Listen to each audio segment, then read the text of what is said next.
Your Detroit Lions ain't afraid of no ghosts. Talking about the Green Bay Packers, man. They're going to be seeing ghosts on Sunday. They're going to wonder what happened. And today we're going to review the Packers defense as part one of what will probably be a three-part series this week. Every time we have a divisional opponent, especially an NFC North opponent, we want to make sure that we get all of the goodies out on the table. And what a better day to do it on Halloween. And let's talk about these Packers and their defense. So good morning to everybody. Welcome to the Rise and Grind Morning Show. It is Halloween, so it's October 31st. It's 8:05 a.m. I'm your host, Will Rock. We're going to have a little fun today. I was going to dress up, but you know what? There's just not enough time in the day. And, you know, the typical co-host that I have, Eric, I mean, he's kind of always in costume every day, isn't he?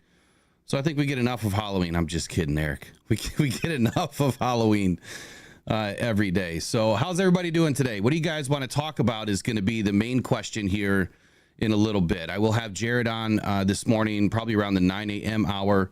We are going to recap fantasy football because we have not been able to do it this week, mostly my fault.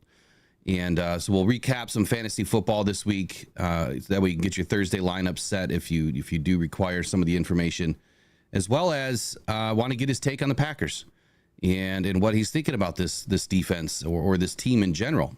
I have to say, after going through a lot of the numbers last night and taking a look at the different stats, on paper, the team looks trash, but that is not the case.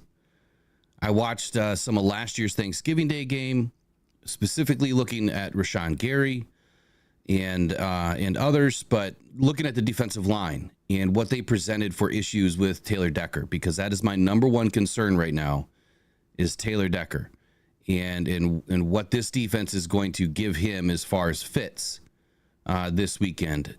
How can the Lions protect him? We'll find out on Sunday. I have some ideas, but we will see where that goes. So good morning. Let's see who's in with us this morning. We got Bo Booth in the house. Becky Cook, how am I feeling? I'm feeling okay, and I appreciate your prayers. Thank you. You know, it's just part of life, right? We get old. We got to battle things, and I'm a battler, man. I don't give up. So doing okay. Thanks for asking. Richard Fitzwell says One Pride. W is coming on Sunday. John Peebles says stopping Josh Jacobs. Number one on your hit list, I guess, this morning. Eric says, I wear the Sasquatch outfit every day. There you go. You know, someone just put one of those carve outs you see, a Bigfoot, and it's up against the mailbox, and it's right on a turn as you're heading down 179 here out in Gun Lake. And I have a feeling it's going to spook some people at night because it looks kind of real when you're passing through on a wide turn. Good morning, John Desage. How you doing this morning? Dennis Tidick, Theodorio Villarreal is in the house this morning. I believe you're a new member gifted by Trace or Joe Schmo or somebody the other day. Gino's in the house. Wayne Rogers is in the house. Mike P is back. Mike, hope your wife's doing okay. Trace, of course, moderating And everybody else moderating this morning. I appreciate you guys for always stepping up. Riley O'Brien, Roger Olowski. Good morning, everybody. If I missed anybody, Cake Man just walked in the house. If I missed anybody, it's not by purpose. Philippines on Demand's in the house. And Becky Cook, appreciate you guys. Let's do this. So, Packers defense. I want to get into that today. But first, let's take a look around the league. I'm going to do it live with you guys. We're going to do Lions news and rumors. We're going to look that up. Lions news and rumors. What's popping right away this morning? Well, we'll go with the most recent one. And 12 hours ago, Sporting News put out a Lions trade prediction. Go figure. Lands a $21 million edge rusher in Detroit. Now, when you read this, right, the Sporting News says, this is exact headline. Lions trade prediction lands $21 million edge rusher in Detroit. Okay. Who are we talking about here? Well, they're saying the Detroit Lions continue to exceed lofty expectations in 2024 as the team is 6-1 and coming off of a 52-14 victory over the Titans. Dan Campbell's squad has a sole possession of first place in the NFC North by a slim margin, I should say, and looks like the best team in the conference, which I would agree. The offense has scored 30 points or more in 4 consecutive games, which is true, while the defense is making timely plays and steady improvements each week, which is also true. But what are they thinking? So we've lost Aiden, we've lost Davenport. Pro Football Network's Dallas Robinson believes that the Titans edge rusher, Arden Key, would be a seamless fit in Detroit. Man, I couldn't agree more. I honestly couldn't agree more. And I'm going to have to give you the old Red Wing goal horn for that one, because bring it, please, bring it. I like Arden Key. Like I said this week, I cannot believe that I forgot about him last week in our preview show leading up to the game, because that is a name you just don't forget about. I understand he's kind of been forgotten about in some of these scheme fits into the teams that he's been with, but he is not a player to forget about. And he clearly showed us play one last week why you don't forget about Arden Key. It goes on to say that though Key isn't an elite pass rusher, I would agree with that. He's middle tier, but I think he has the ability to be elite. The 28-year-old would immediately step in as Detroit's primary edge rusher and provide solid play. The former third-round pick has posted 3 sacks and 13 quarterback pressures in 24, coming off his strongest performance of the season, which was versus the Lions. So my keys, to finding good players, what is the measurement stick against your team? How well did that player play, up against Taylor Decker and Penei Sewell and Frank Ragnow and the others on the offensive line? The best offensive line in the league. And if he had his best game of the season, and clearly he was having his way with Taylor Decker, which, Taylor Decker suffered some sort of a chest injury, kind of makes sense. Maybe he just wasn't feeling himself that day, had a rough day at the office. But I would say that's where I would tend to want to gravitate to finding good players. What did they do against us recently? Doesn't even have to be this season. Could have been last season. So, I like it. I'm in agreement. I like Arden Key. I think it is a good fit. I think the financial cap and everything fits. I think, it's a 5th round, 6th round pick that would probably go out. Maybe a 5th and a late 2026 pick potential. Should he play a primary number of snaps or something? We'll see. We'll see what happens there. What's the next one here? What do you guys think of Arden Key? Let me know in the chat.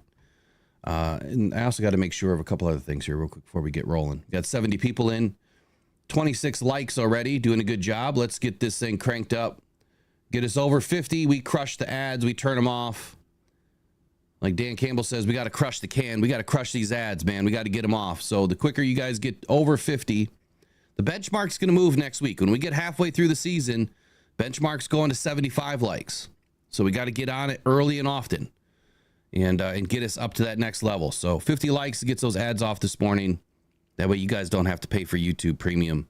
And if you're listening, I'm only doing this to help you, man. I just want them to buy YouTube Premium for you. But, if you give us creators an opportunity to give away some YouTube premium packages, I'm just saying there's a win-win there. There is. John Peeble says, I don't know about the Gardner Minshew AP thought, and it bit him. I'm not following you there. I must be way off on the conversation that you guys are having this morning. Zachary Cleary says, Arden Key is literally giving us fits. He was straight up thrashing Taylor Decker around. He was. Absolutely. Moonscar wants to poke some more holes in the Cheesehead season. I'm with you there.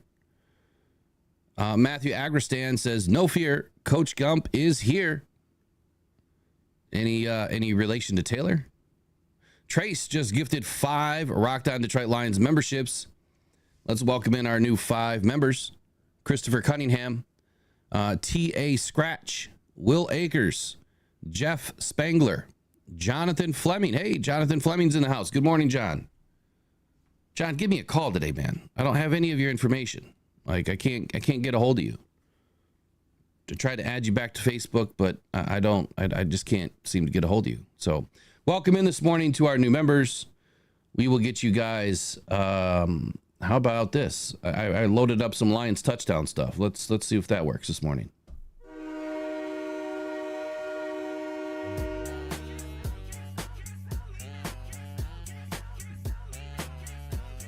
Just can't stop, baby. Just can't stop.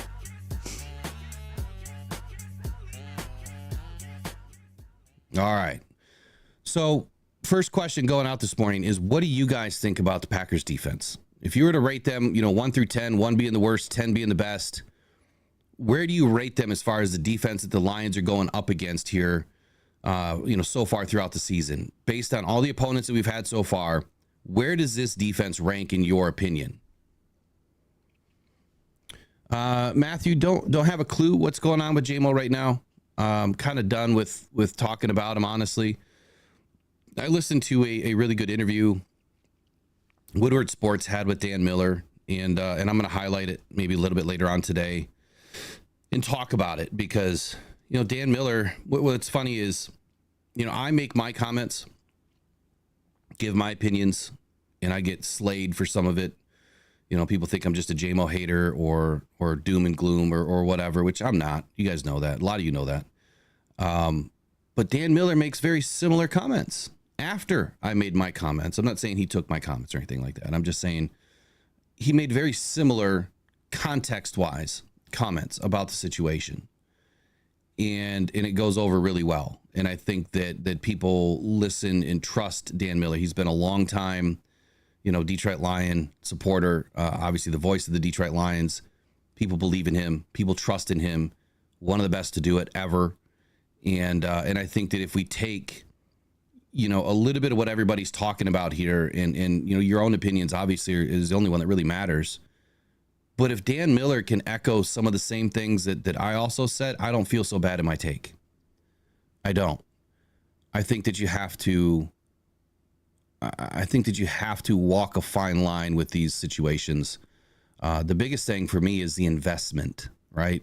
That's where my take comes from. Are you going to reinvest in a player that you maybe can't trust? You don't doubt the talent, right? You don't doubt that one bit.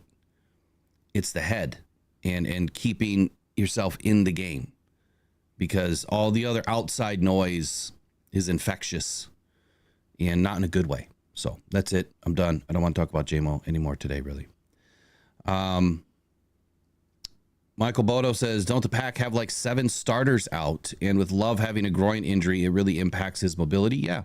Mobility is an issue for Love in this game, should he be able to play. We'll get into the injury report and all that here in just a moment. Here, I'll get it up. I went over it yesterday, but let me get it up again. We'll talk about it. A lot of those players are going to play, so it's not so doom and gloom for the Packers. Let's put it that way. Especially when they have all of their players listed as unspecified. As far as their game status, you just don't know right now. All right, so let's get this started. Packers, they have blitzed. The defense has blitzed at the 3rd lowest rate so far through 2024. I found this very interesting. Shout out to someone who just donated via Cash App. That is 2 days in a row. And I caught your name this time. Adam G. Just sent $20 in yesterday. I'll have to accept it somehow. I don't know how to do that. But Adam G, appreciate you for dropping $20 into the Cash App. Big ups to you, man. Really, really appreciate you. Let's get you Gibbs TD. Gibbs bounces through a hole. There it goes outside 20. Gibbs 15. Gibbs 10. Angling to the end zone. Touchdown, Detroit Lions. Oh, baby, what a run. What a run it was, too. So I found it interesting that they've blitzed at the third lowest rate this season, 18.5% of snaps. But they've generated pressure, get this, 51.8% of their blitzes this season. The fourth highest rate in the NFL. And I can already hear what some of you are starting to type. They've got good edge rushers, don't they, Will? It's coming from the edge, isn't it, Will? Nope. And we'll talk about it.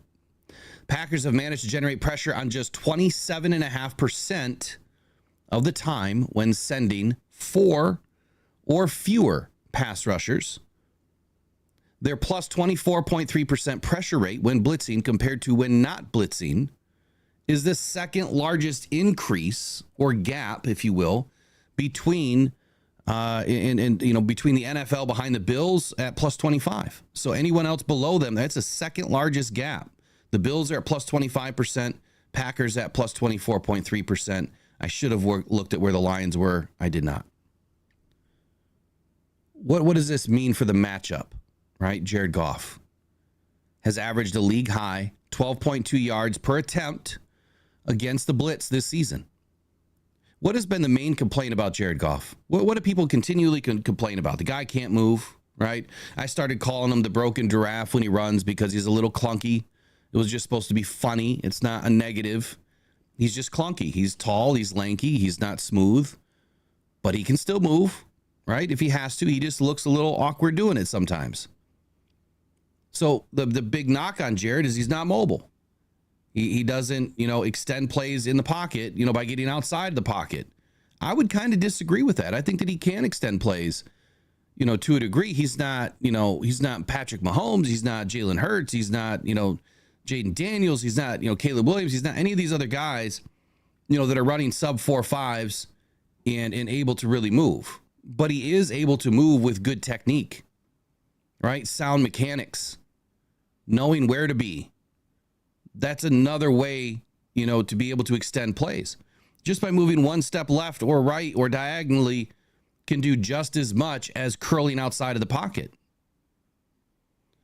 So when we talk about the matchup here between what the Packers defense has been able to do blitzing and getting pressure, but what Jared Goff has been able to do, in my opinion, is far and away better.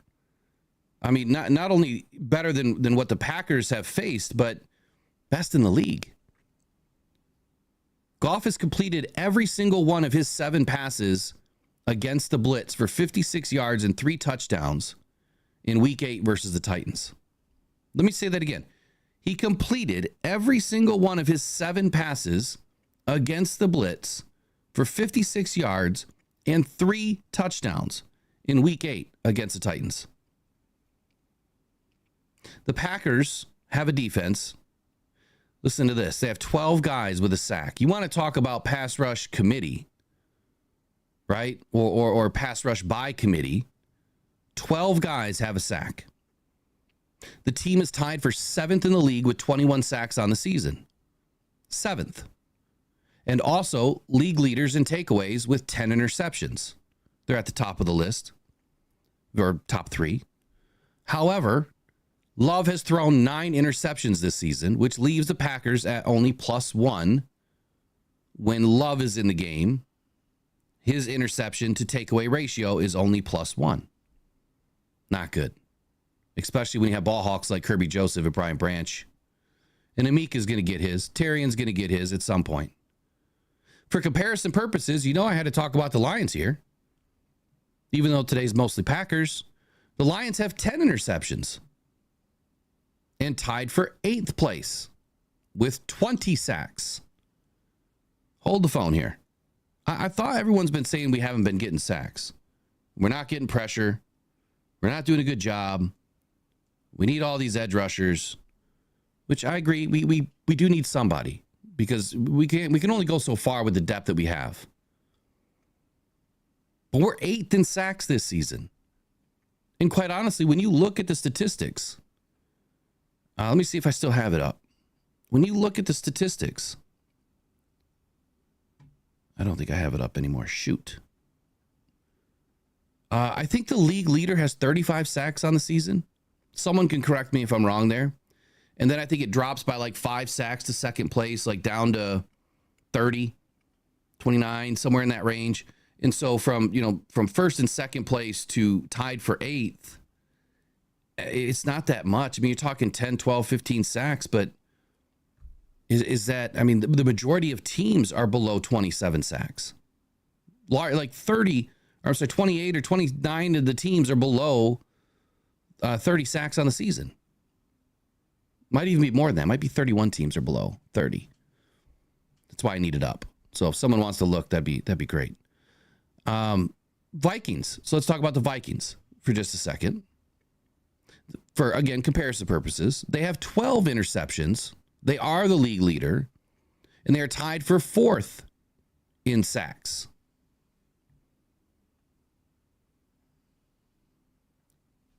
And Jared Goff just diced them up.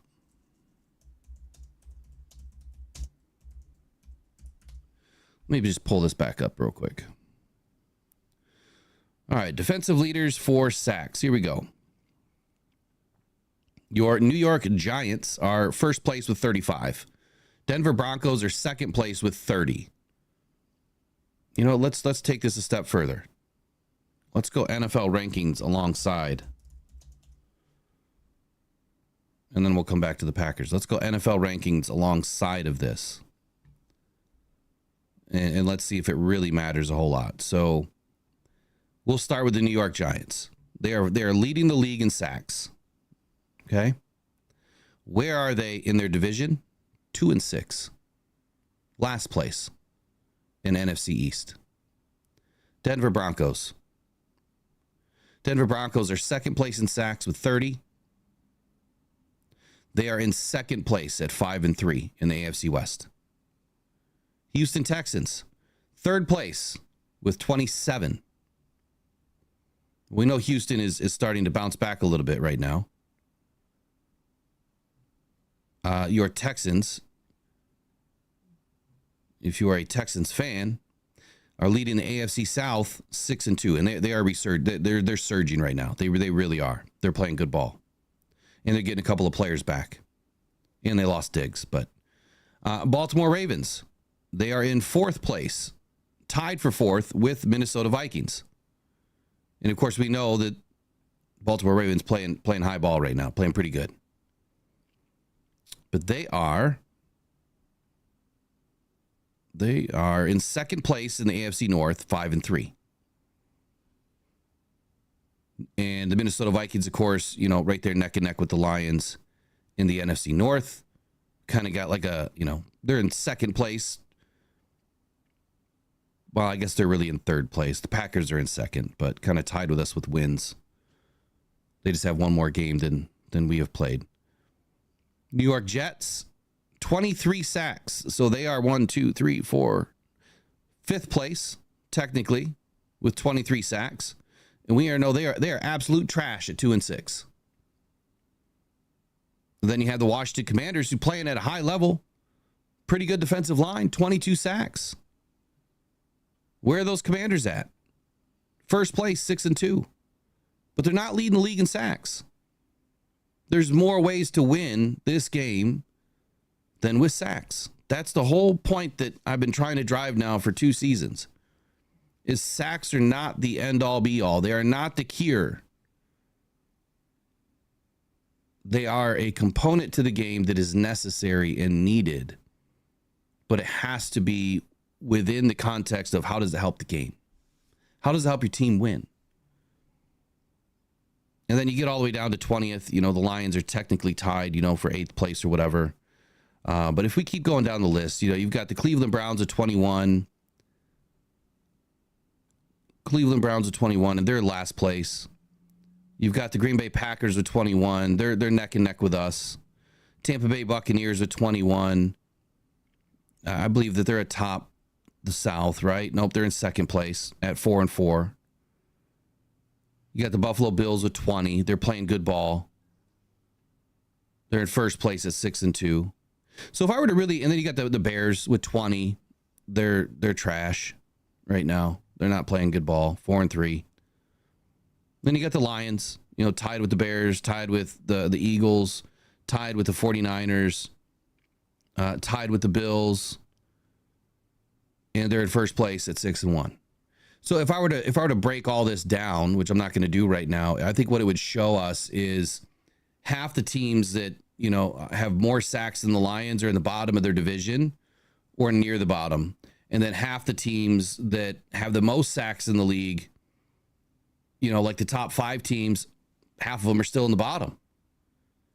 So the sacks is not the end all be all. It's not the cure. But it is an identifiable marker as to how well your defense is playing and providing pressure or opportunities for your defense to win when you can get after the quarterback. So we'll leave it at that. BP says Hutch was going against backup tackles. Good point. It's something that I've said quite a bit. That I don't think that we could really truly measure how good Hutchinson was playing because he didn't have a true test yet this season. He would have had it in week 7, I believe. Yeah, he would have had it in week 7 and 8. That I think would have been his true test. Those would have been the better tackles that I think he's gone up against this season. But he didn't make it that far. But Hutch is still, he is such a dynamic player. He just, man, it sucks that we don't have him. So we'll keep motoring here. Let's talk about some key defensive players for the Packers. The Packers and the Lions have some similarities with respect to defensive success this season. So I want to start with the DB room. I think that's where, the Detroit Lions right now have had quite a bit of success. And let's talk about some of their acquisitions and where, I see this game kind of shaping up for the Lions. Free safety Xavier McKinney. He is tied for the second best PFF grade for all safeties at 89.7. Guess what? Guess who he's tied with? Our Detroit Lion, Kirby Joseph. Now, McKinney only has 1 penalty all season. He's giving up a 58.3 reception rate. Very, very low. And a very, very low 50.3 passer rating when targeted. So what does that mean? Guys aren't catching balls or bad passes headed that way. Either whatever is happening, he's either taking the ball away, getting an interception, knocking the ball away, not allowing a completion. Receivers aren't catching the ball. So throwing at Xavier McKinney is not a great option for the Lions because he's one of the best to do it. And he will take the ball away. Just how good is he playing? Well, I think that this explains it a little bit. McKinney has come away with more interceptions, 6, and recorded more passes defensed, 7, than he has allowed receptions all season, 5. That's insane. And this is 5 as the nearest defender in coverage this season, too. So you got to take that into account. When I look at that stat and I read that and I'm like, man, that sounds like another guy we know, Jared Goff, right? Who's throwing the ball at such a high rate right now and has more touchdowns than incompletions on the season, the last 5 games or whatever it's been. So you've got both, going at it, both sides going at it here. The best quarterback in the league right now, up against the blitz. Best quarterback right now, getting completions and touchdowns versus incompletions and interceptions. Going up against top tier safety like Xavier McKinney is going to be a tall task.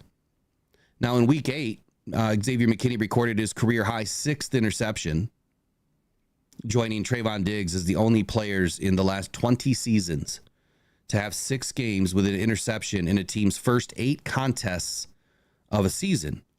McKinney has caught 5 of his 6 interceptions on deep passes, so 20 yards or more through the air. So he's protecting the deep ball fairly well. And a big reason why I expect the Lions to do something a little bit different than maybe some are expecting or hoping for this Sunday. But we're also missing, a piece here. We're missing the Jameson Williams effect over top. But we still have players like Khalif Raymond who honestly can play the deep ball, and Tim Patrick and Allen Robinson that both can play the deep ball. Amon-Ra, he's our slot merchant, but he's also our deep ends guy, deep crossers guy. He can also get deep. He just doesn't do it as often. And I don't think the Lions are going to want to throw the ball deep this weekend. I really don't. So to my point in here, I think what they're going to do a little bit differently is what they've been doing. They're just going to live in, underneath probably that 15 yards and in. I think the Lions are probably going to spend a lot of time right there. Now McKinney is also the first player in Packers history to achieve this feat that I was just talking about. So to say that he's playing well would be an understatement. He's playing at an elite level. And this is what I was afraid of, this past offseason when, you find out that the Packers are picking up, really good players. This is a big reason why I get worried about this game. I get worried about the setup here. Question in from Zane313 says, Will, do you think this game Sunday could be a trap game if Jordan Love does play? Because I'm thinking about those times that Rodgers was hurt but played 100%. Yes and no. I think that the Lions know, obviously, who the Packers are. We play them twice a year. Sometimes, more. As the seasons will progress, we might play them more than twice a year. Not a trap game from the standpoint that the Lions are prepared. They know what's at stake here. If we were to lose this game, it's not a trap game. They're not going to overlook, the Packers at all. They're playing good ball. As far as Jordan Love playing or not, I think the Lions have two issues, whether he's playing or not. Patrick Willis Willis can, Malik can get after us on the ground. So either way, the Lions have situation. Moving on here. Strong safety, Evan Williams. Now, currently, he's the 12th best safety with an 80.5 PFF grade, has committed 0 penalties all season. He's giving up 50% rate and a 31.6 passer rating against when targeted. Evan Williams has the 4th highest tight window percentage at 35.7 among safeties with at least 10 targets this season. So at least 10 targets throughout the season. He's playing at a high level too. He's just not playing all the snaps, right? I think he's kind of the second in rotation there at the strong safety position. To make matters worse, though, Williams and McKinney both rank top 5 in coverage success rate among safeties with at least 50 coverage snaps this season. Williams is 78.6 is second. Xavier McKinney's 75% is 4th, and that is success rate in coverage. Here's a little fun fact for you. The only other team that has a safety room this good are the LA Rams, where John Johnson III has the 3rd best PFF score, 88.5, and Jalen McCullough has the 6th best PFF score, 86.4, and then your Detroit Lions. The Detroit Lions, Green Bay Packers, and the Rams make up 6 of the top 12 safeties in the league. Pretty crazy. Then they brought in a rookie safety, Javon Bullard. Now, he's been getting a ton of snaps this season, with the 2nd most as a rookie for the Packers. Overall grade, though, 44.5, not cutting it, not great. Hasn't committed any penalties, though, which is alarming. I'm surprised. He allows a 76.7 completion rate, but a 113.1 passer rate when targeted. So I'm expecting Jared Goff to want to pick on the rookie a little bit here. I watched a little bit of tape on Bullard last night. He has very good athletic ability, great balance, great movement skills in space, very fluid with his hips. I mean, not much has changed from the workup I did on him for the draft, but very quick feet and coverage, good burst in the short areas, has good range as a deep safety to cover the sideline to sideline. But on the flip side, he can have too much separation at times, between him and the closest receiver. He has below average recovery speed. And when he's caught out of position, I feel like that's where he's getting damaged. He runs well, but he lacks, top end speed to match elite receivers downfield. Why is this important? Well, what did we see, just a couple of weeks ago with Tim Patrick? He's running down sideline. Jared Goff tosses it up, and he comes back for the ball, makes an incredible acrobatic catch.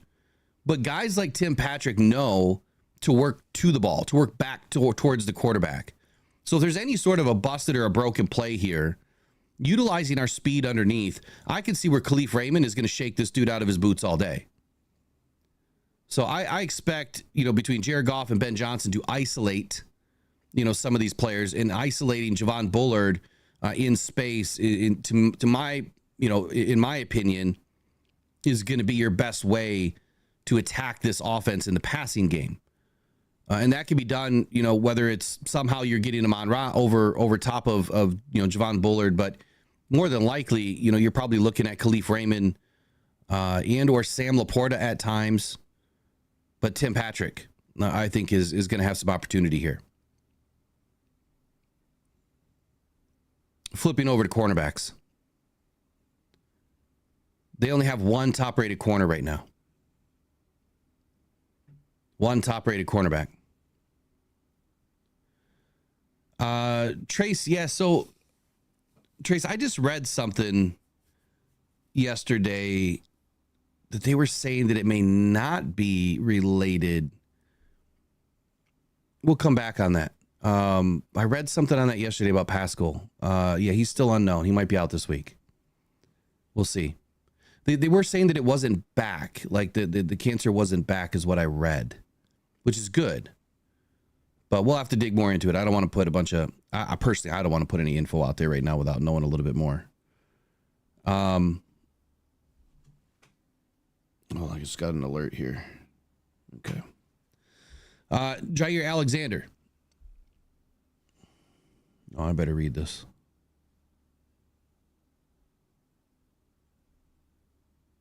No, all good. No trades. 13th best rated cornerback in the league right now through week 8.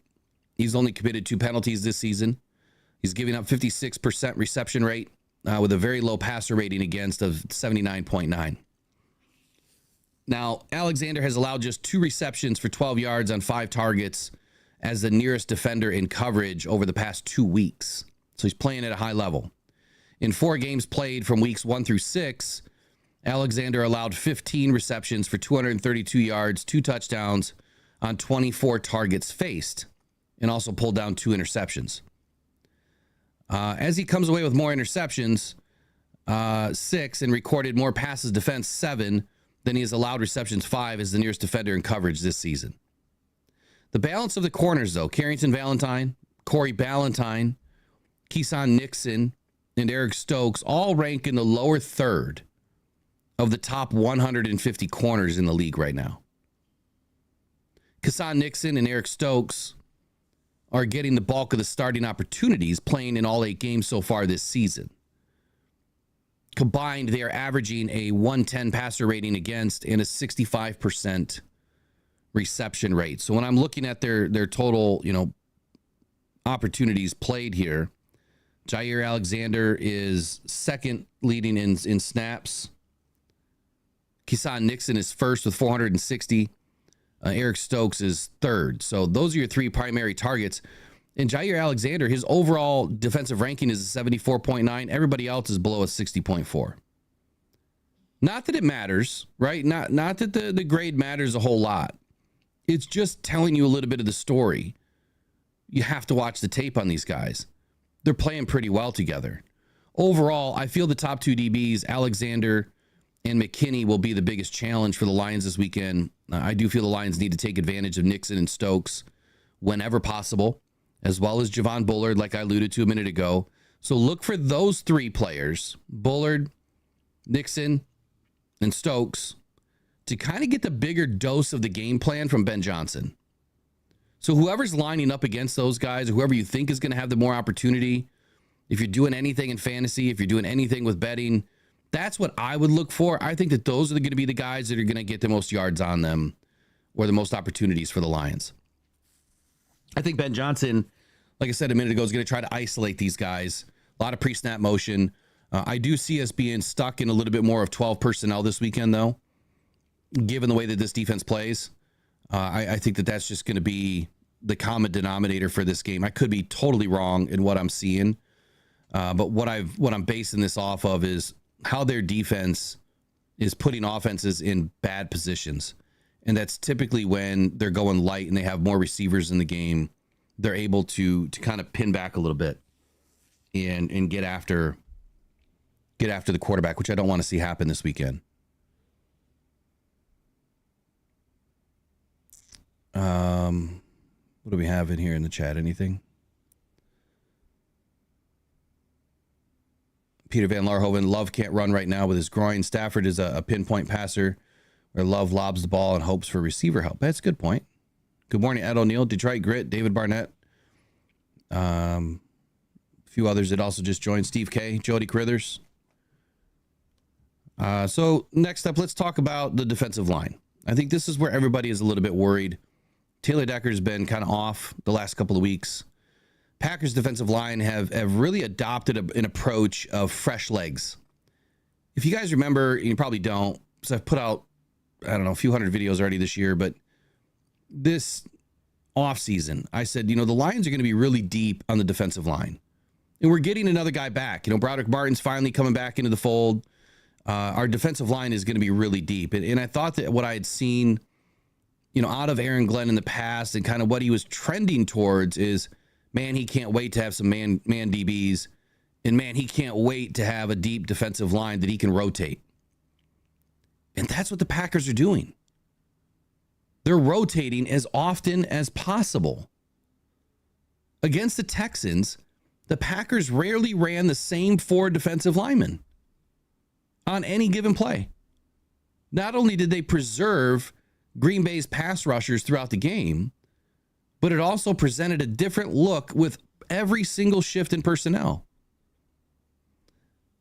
If it's working, it's working, right? And that's why you've heard me talk about this pass rush by committee and staying deep and, making sure that you got enough defensive tackles, because if you can keep your guys fresh and you can get after these offensive linemen, they get gassed. If they've got to go into pass pro all game, if you're making them chuck the ball 40, 50 times a game, those offensive linemen are just dead tired. And if you're just rotating guys in and you're just going full throttle and putting all the pressure on them and bull rushing, it's only a matter of time before everything starts to collapse. And you've seen the Lions have that approach this season, very similar to what the Packers are doing, and it works. We know it works. The Lions are still winning ball games. Now, Jaguars offensive coordinator had this to say about the Packers. He said, it feels like the defensive line is a whole new wave every single play. A lot of high energy, a lot of really good players. Just a wave of pass rushers rolling through and everybody firing off the ball. It was impressive. Not fun to watch as you're getting ready for it. At the same time, you respect good football, and they play good football. Jaguars didn't like it, obviously. They didn't like what they saw, clearly. Lost the game. Up front, though, only Kenny Clark, 70.9%, 70.9% snaps played among the Packers' interior defensive linemen, has played more than 50% of the snaps this season. He's the only defensive lineman that has played more than 50% of the snaps this season. He is actually down from averaging more than 80% of the snaps the previous 3 seasons. So that should tell you something. He was at 80%, 23, 22, 21, and now he's below 50%. Sometimes when you look at defenses that you're trying to pluck from, where you're trying to find players to add to your team, obviously the lower mileage, the better. But there's a significant reason as to why some of these guys are only getting 50% of the snaps. There's a significant reason as to why when you look at, some of our snap counts, they are highly balanced. Because AG has adopted the same idea. Keep guys fresh. Stay deep. Keep guys fresh. All we need you to do is get in there and press, try to win your one-on-ones. So Kenny Clark feels like this plan has been paying off. And here's what he had to say. He said, the fourth quarter, that's as fresh as I've been in a minute. Just going into the fourth, I'm used to playing damn near 60 snaps a game. I think this is the lowest I've been playing as far as snap-wise. It's definitely been helping me out, especially later in the games and in the second half of games. It's a great point. I mean, Kenny Clark's feeling better. He notched 2 second-half tackles for loss against the Texans, including his stop of running back Joe Mixon for a 1-yard loss with a little more than 4 minutes to play, which was a big reason as to why they were having success in that game. Now, this is clearly all part of this brilliance, plan of, Jeff Hafley, first-year coordinator, Jeff Hafley. He's not been shy about rotating personnel at all, or at all 3 levels. And I think that we are seeing the same idea, and I know we are. We're seeing the same idea in Detroit, where we're trying to do things in a similar fashion to keep guys fresh and ready to go. With that said, though, the Packers' edge rushers are not ranked super high at all. But the same method applies to rotation at a much higher level here than just, the defensive ends and defensive tackles. Rashawn Gary, his overall 66.9 PFF grade ranks 66th in the league. When you watch this guy play, he does not look like a 66th ranked, defensive lineman at all. I mean, he's just shredding guys. Now, his run defensive ranks 46th and pass rush 75th in the league. Not stellar ranks by any means. But Gary is only winning about 12% of his pass rush snaps, and I think that that's a key. Is that if he's only winning, less than 1/8 of the time here, that makes me feel a little bit better that the Lions should be able to keep him at bay a little bit. But Gary has generated 10 of his 26 total pressures and 5 of his 9 total quick pressures in weeks 7 and 8. So something is flipped for him and on in a good way. The last 2 weeks, he's generated 10 pressures and 9 quick pressures in weeks 7 and 8. Now, Gary also generated pressure more than twice as often in weeks 7 and 8 at 25% of snaps than he did in weeks 1 through 6, where he was only generating 10.5% of snaps with pressure. Now, why is he having more success? I mean, he did go up against a bottom third Cardinal offensive line in week 7, and he did go up against a bottom third Texans line in week 8. So you have to take that stuff into consideration. He went up against, lower tiered offensive linemen. You're going to have a better game. And that's why when I evaluate players based on what they do in-game basis, per game basis, you have to look at, who they're going up against. Because you might have a shocker where these guys come away with, 3, 4, 5, 6 sacks in a game, but the rest of the season, they barely get 1 a game. Well, why is that? You just didn't become a great player for one day. No, you beat up on your opponent that was, inferior to your skill set. That's all that it was. And then when you go up against guys that match your skill set, well, you're playing kind of par football here. You're winning some, they're winning some. You're winning some, they're winning some, and it's balanced. So I keep all those things into consideration, when evaluating, each and every week, who's going to do what in which game. We're never right about everything, so it doesn't really matter. It's just fun to talk about, right? But looking at their defensive line, and defensive ends primarily, not super impressive to me. I'll have to pull the stats in here in just a second, but let's talk about some defensive line for just a minute too. Colby Wooden, he has been the highest graded Packer defensive lineman with the fewest snaps at 100 snaps this season. His PFF grade is a 68, but it puts him as the 40th best defensive tackle spot by default. But that's not very impressive, right? I mean, that's hardly enough snaps to really gauge where he is as a player this season. Kenny Clark, overall pass rush grade of 60.1 and a defensive grade of 53.8, on paper is not having a great season. He has generated 16 pressures up the middle, though, and has yet to record a sack on the season. He has had solid game on Thanksgiving versus the Lions, which I watched last night, where he completely embarrassed Taylor Decker and Penei Sewell at times. He has an extremely quick first step and can really penetrate the run gaps quickly, making things difficult for the ground game. Kenny Clark is going to be a thorn in our side this weekend. Rashawn Gary, he's the other thorn. Those are the two guys that the Lions are going to really have to pay attention to, and I don't think that that's a secret for anybody listening right now. We just can't have the same game that we did on Thanksgiving last year. I mean, our offensive line they got beat up bad, and they looked exhausted by halftime. Last year's Thanksgiving Day game, the Lions also had Sam Laporta picking up Gary often, which Gary chewed him up. Gary is very physical, heavy-handed, sheds blocks, gets hands on the runners quickly. He is the type of player that will be engaged, and he's engaging to grab the runner. He'll take up two gaps if he needs to.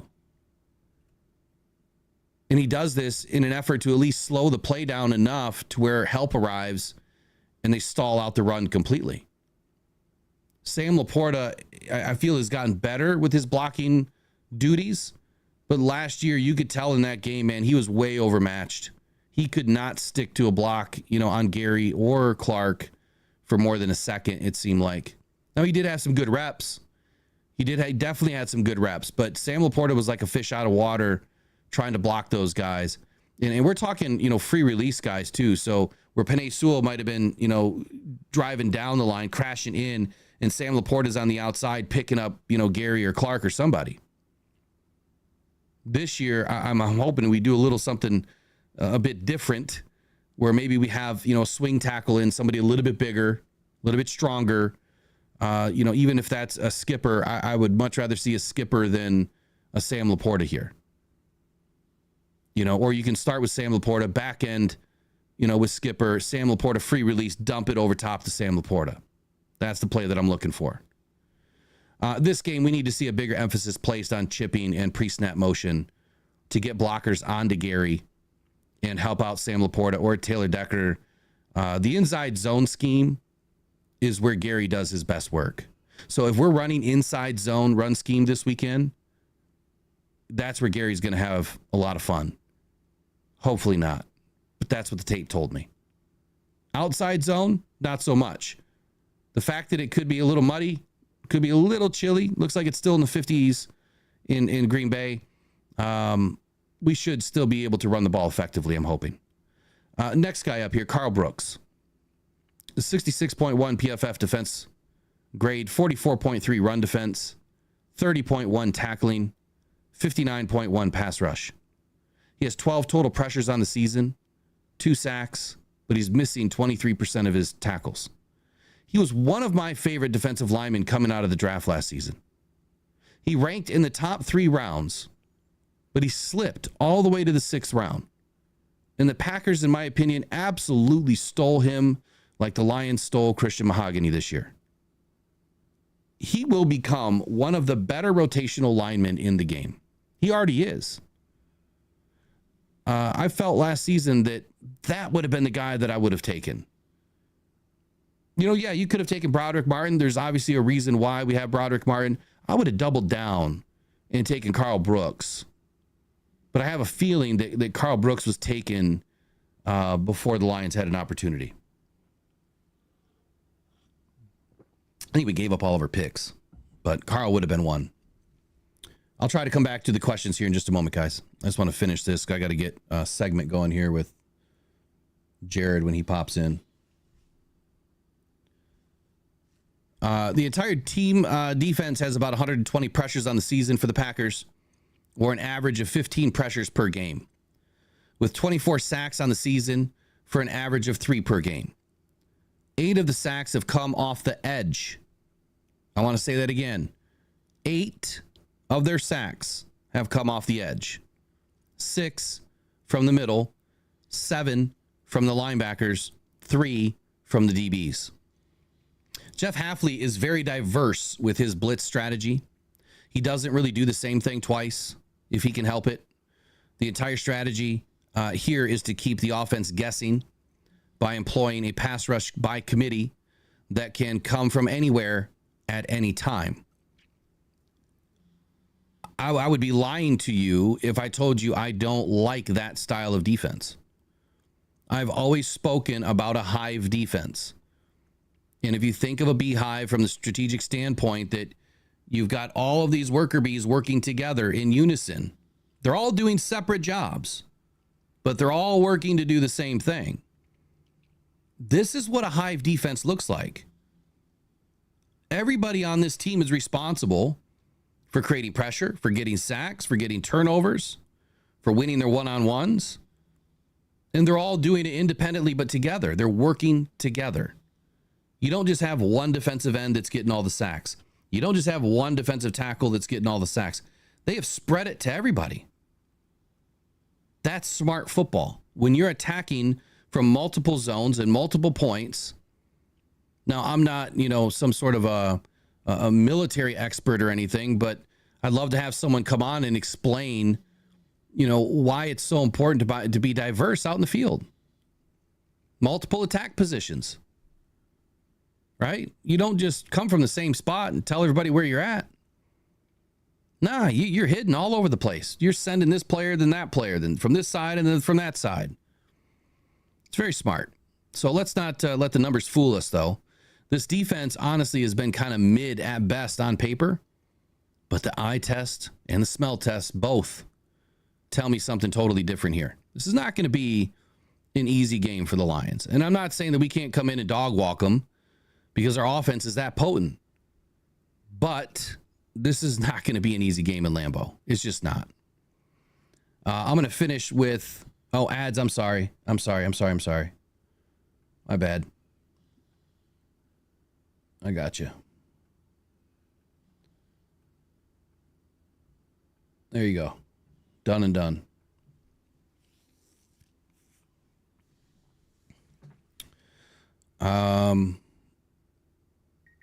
Yeah, Trace, I would love to have you on, at some point and kind of go through it. It's just a strategy, it's a strategy of being multiple. All right, so here's the game plan for me. Combining these classic techniques with some specific strategies to counter, this Packers defensive, strength within a zone running scheme, which is what the Lions utilize. Pre-snap preparation, right? Identifying alignment. Where is Gary lined up? Is he always on the same side? Is he moving around? You got to understand his tendencies to really help predict his attack angles. During the film study, I analyzed his go-to moves. He tends to favor speed rushes, inside power moves, inside counters. And knowing this should really help, the Taylor Deckers, the Penei Sewells, and anybody else on the offensive line to prepare. I don't got to tell those guys how to prepare. They're the best at what they do. They know what they're doing. I'm just making it, known. This is what I see. Zone blocking fundamentals. Emphasis on combination blocks should be key in this game. Double teaming Gary initially is crucial. The zone scheme allows for this with a guard and a tackle working in tandem to capture him before one kind of peels off to the second level. So again, combo blocks on Gary are critical in this game. In my opinion, the zone scheme will allow for this.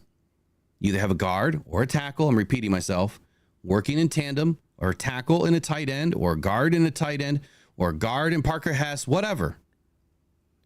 Get to Gary, lock him up, someone peels off if it's a tight end, or, if it's a running back engaged on, on the combo block, peels off to get up into the second level. It all depends on what we're trying to do, whether it's run game or if it's, screen game. We might see more screens in this game. This could be a game where the Lions try to utilize it.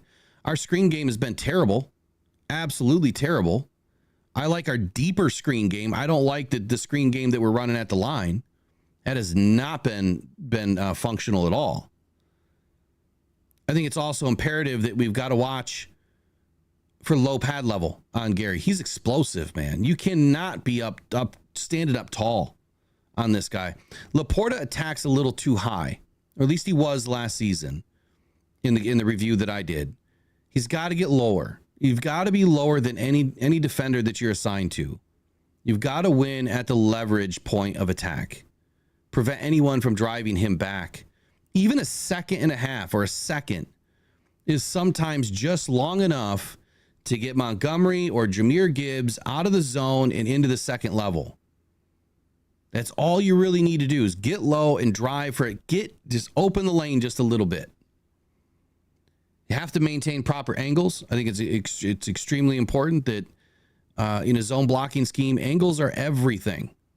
It's geometry everywhere on the field. Linemen need to reach Gary and seal him off, even if it means slightly turning their shoulders away from the play side. Now, here's the big one for me. And this is for Gary. I mean, this is for anybody that's going to be rushing, this weekend. But Clark and Gary both. This has also been a knock on Aiden that I've had for 3 seasons. But running him past the play. Sometimes the best way to neutralize a speed rusher, which the Lions tried to do with Max Crosby last season, is you just use their own momentum against them, right? If the running back is aiming for the outside zone, a slight overset by the tackle can force Gary to run himself right out of the play. And I've said that in multiple ways, but where I've said that, smart players are going to set the edge. They're going to stay, disciplined. Smart football off the edge. Just stay disciplined, right? Just stay where you need to stay. Lock it down. Contain it. But if you're pressing and if you're trying to get pressure, you're trying to get a sack on every play, and your one track mind is, I just got to get to the quarterback, and then they hand the ball off, but you're already past the point of attack. You can't reach the running. He's going to run right by you to the inside or to the outside. Aiden oftentimes would run so deep, he'd get behind the quarterback, runs himself out of the play. So what you're seeing is offenses are getting smarter. They know that, players like Aiden or Crosby, they have such a high motor, and they're just pushing and pushing and pushing. Yep, let them walk themselves really deep into the backfield. Boom, handoff. There you go. And that's where you're going to see, Demont or Jahmyr Gibbs crush that inside zone. Still off the tackle. It'll be in between the guard and the tackle. And we have great success with it. So this is, a common problem, or was, with Aiden at times. And when I said that Aiden runs himself out of the play and past the quarterback, this is what I meant. Teams will use your speed and your tenacity against you. So you have to keep the things you do great in check at times too. And if Gary or, Clark are a little bit too excited, a little too explosive in this game, just use it against them. Channel their energy and let them just run themselves out of the play. Chip blocks. We need to use a tight end in this game or a running back to deliver a quick chip on Gary before releasing into their route. This disrupts the timing. It could really throw off their balance. Cut blocks. This one's not a sexy one. Nobody really likes the cut block anymore, and it's risky. But a well-timed cut block from a pulling guard could take Gary's legs out and create a running lane. I'd hate to see somebody get injured, but this really needs to be executed at the ultimate perfection level. Otherwise, you're going to get flags all over the field. Misdirection. This is another big one. Zone run plays with play action or deep counters can keep Gary, and Clark kind of out of the mix here. I love the misdirection. I love the counter plays. Looks like we've got Jared joining us here in just a second.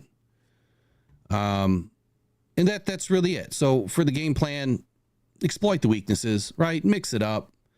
Pass pro's got to be on point. Taylor Decker's got to have some help. And Sam Laporta's got to be able to do Sam Laporta things and stay in the game. Week 9 matchup, Lions at Green Bay Packers. Lions are minus 3.5 favorite right now. Over under is 48.5.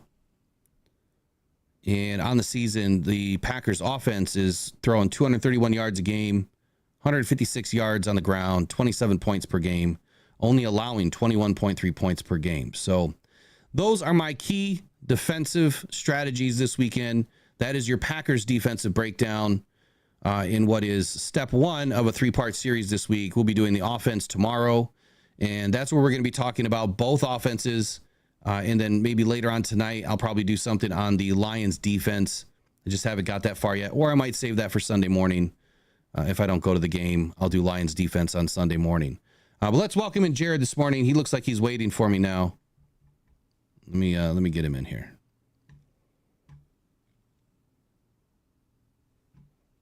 Jared, if you can hear me, just 1 second.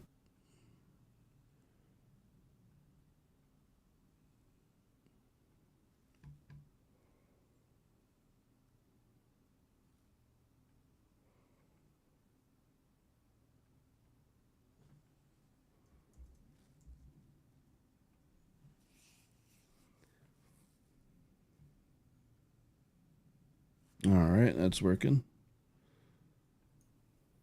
All right, Jared, you got audio from me? I can hear you. Perfect. I got you too. Let me just turn you down just a little bit, though. I think your mic is up just a little hot. A little better there? Yeah, I'd rather turn you up over here so it's not distorted. I think we'd be good. All right, so let me just touch base with my chat real quick because I have not really talked to anybody this morning. I just went over the defensive plan for the Packers and how well their defense is playing. I don't know if you had any time to listen to any of that, but I'll ask you a few questions in just a minute here. Peter Van Larhoven says the Lions need to wear long spikes in Lambeau. Jared Goff mentioned this yesterday. And this is something that I've been saying every year in Lambeau. We always have a problem slipping on that field. They have 2 types of shoes. They have the molded shoe, and then they have like a 7 lug or whatever he called it, where they've got the replaceable spikes.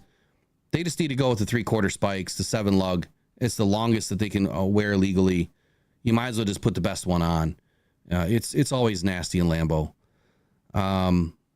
Ed O'Neill says he's not excited to see Gary on Decker. Yeah, I don't know what's going on with Decker, but hopefully he shows up this weekend. Battling this chest injury doesn't make me feel much more confident either. Peter Van Larhoven says it's reported that the Browns want early day 3 pick for Smith. I think it's incorrect. I believe they want a day 2 pick, and that's why the deal hasn't been done. Yeah, if they want a day 3 pick, that would have been done. I think anybody would give up a day three pick for Smith in a heartbeat. So, all right, Jared, what's happening this morning, man? How you doing? Good.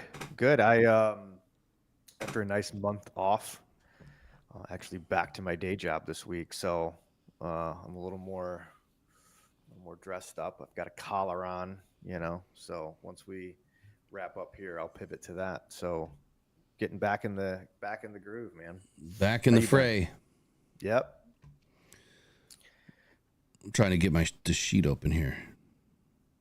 Yeah, and I guess because of that, it's been a little busier for me just keeping up with everything. Usually I was had all the time in the world to be, getting lost in message boards and trying to watch the press conferences from Campbell during the week, and now it's been a bit more difficult. So I feel a little bit behind, but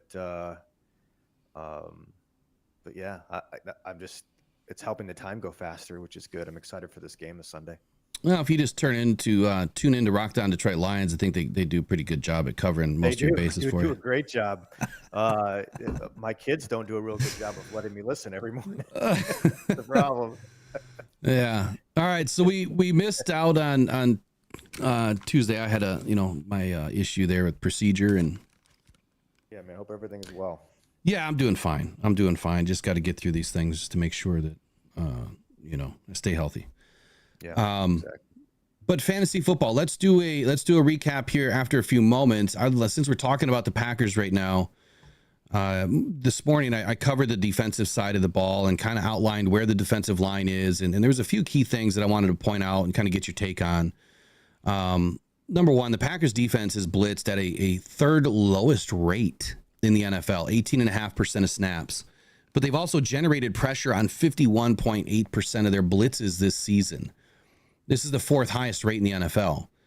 Does it concern you that, I mean, given the fact that Jared's been one of the best against the blitz, or the best against the blitz, does it concern you at all that a defense that has been largely, you know, pass rush by committee, they've got everybody involved, you know, on that defensive side of the ball, they're just finding ways to win one-on-ones, it appears, because if they're only blitzing 18.5%, but getting pressure, you know, on 51.8% of their blitzes, it tells me that they're doing something right. And I don't know if it's the scheme.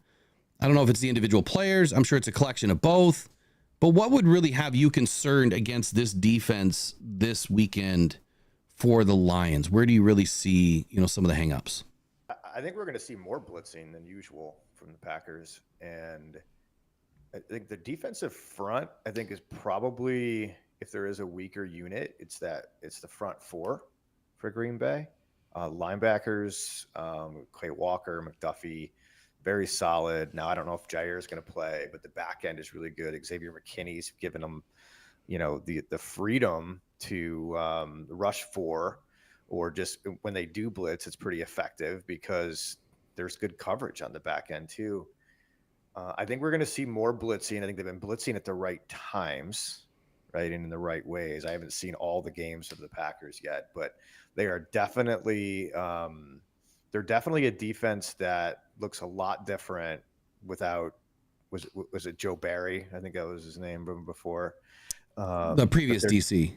Yeah, the previous DC. So they're definitely looking a lot more effective. And I think Xavier McKinney has given them a lot of flexibility to do a lot of different things in terms of exotic blitzing when they do blitz, which has been very effective. I think that piece is also going to allow us to, I think with that defensive front, I think the blitzing has, the effectiveness of when they do blitz has been largely filling in the gaps for what I would consider to be one of the weaker front fours in the league. Minus Rashawn Gary, of course. I think Rashawn Gary is certainly the exception, but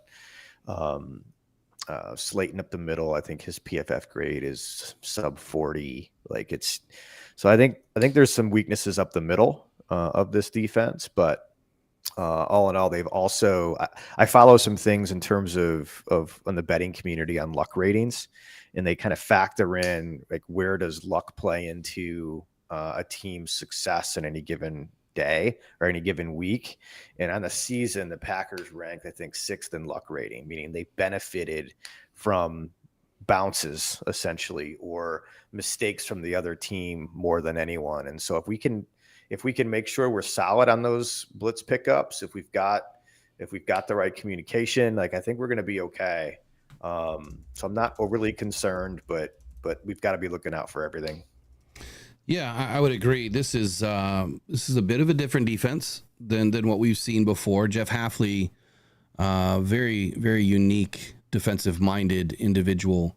I think the biggest matchup here, you know, when you look at them being able to manage generating pressure on just 27.5% of the time when sending 4 or fewer pass rushers is big.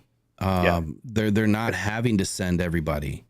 And they are, you know, it looks like they're going to rush 4 or 5, and then they drop more, you know, back into coverage or whatever. And then that creates fits for what Jared Goff likes to do, which is obviously pick apart the middle. And if they're going to just stick to the middle and bracket us down, you know, and into the middle of a zone scheme here over the middle of the defense, this is where we're going to need bigger games from guys like Sam Laporta, Tim Patrick, Khalif Raymond, guys that can work on the outside. You know, Khalif has shown this last weekend and the weekend before where he can be trusted in the pass game. He can be trusted in some of the deeper routes. Tim Patrick, we know, has the ability to go up and get the ball.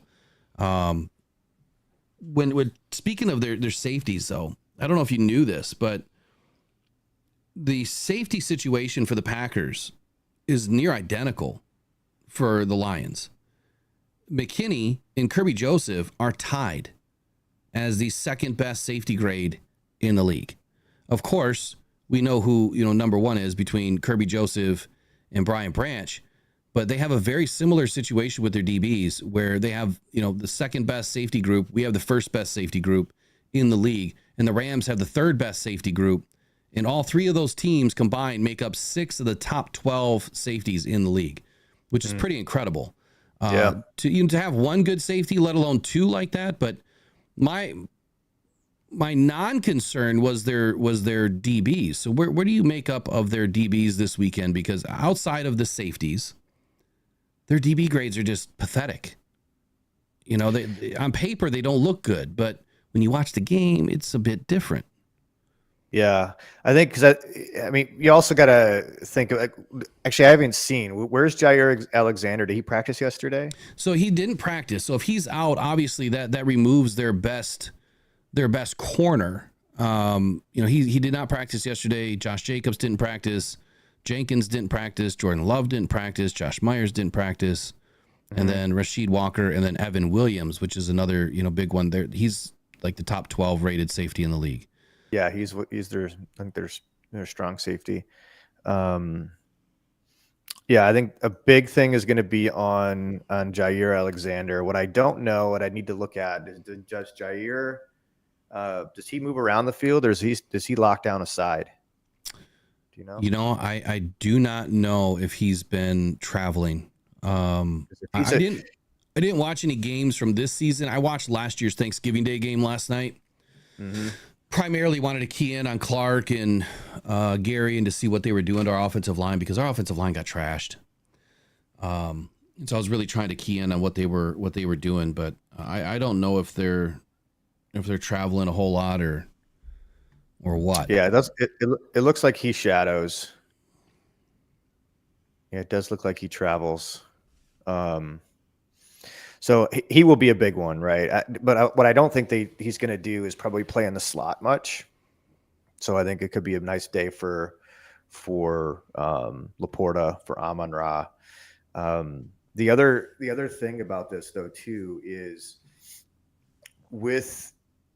it puts a lot of pressure on the safeties for the Packers when you've got a quarterback is efficient, especially in that short and intermediate routes like Goff has been, and some of those quick passes, because it forces them to make a decision quick. Like, especially when you've got somebody, we do a lot of crossing routes. We do a lot of misdirection. We do a lot of exotic things in our route tree. And so it puts a lot of pressure on those safeties to have to come up and defend, which is, we're going to miss JMO, because if you can scheme that up, you can really get JMO back behind the defense.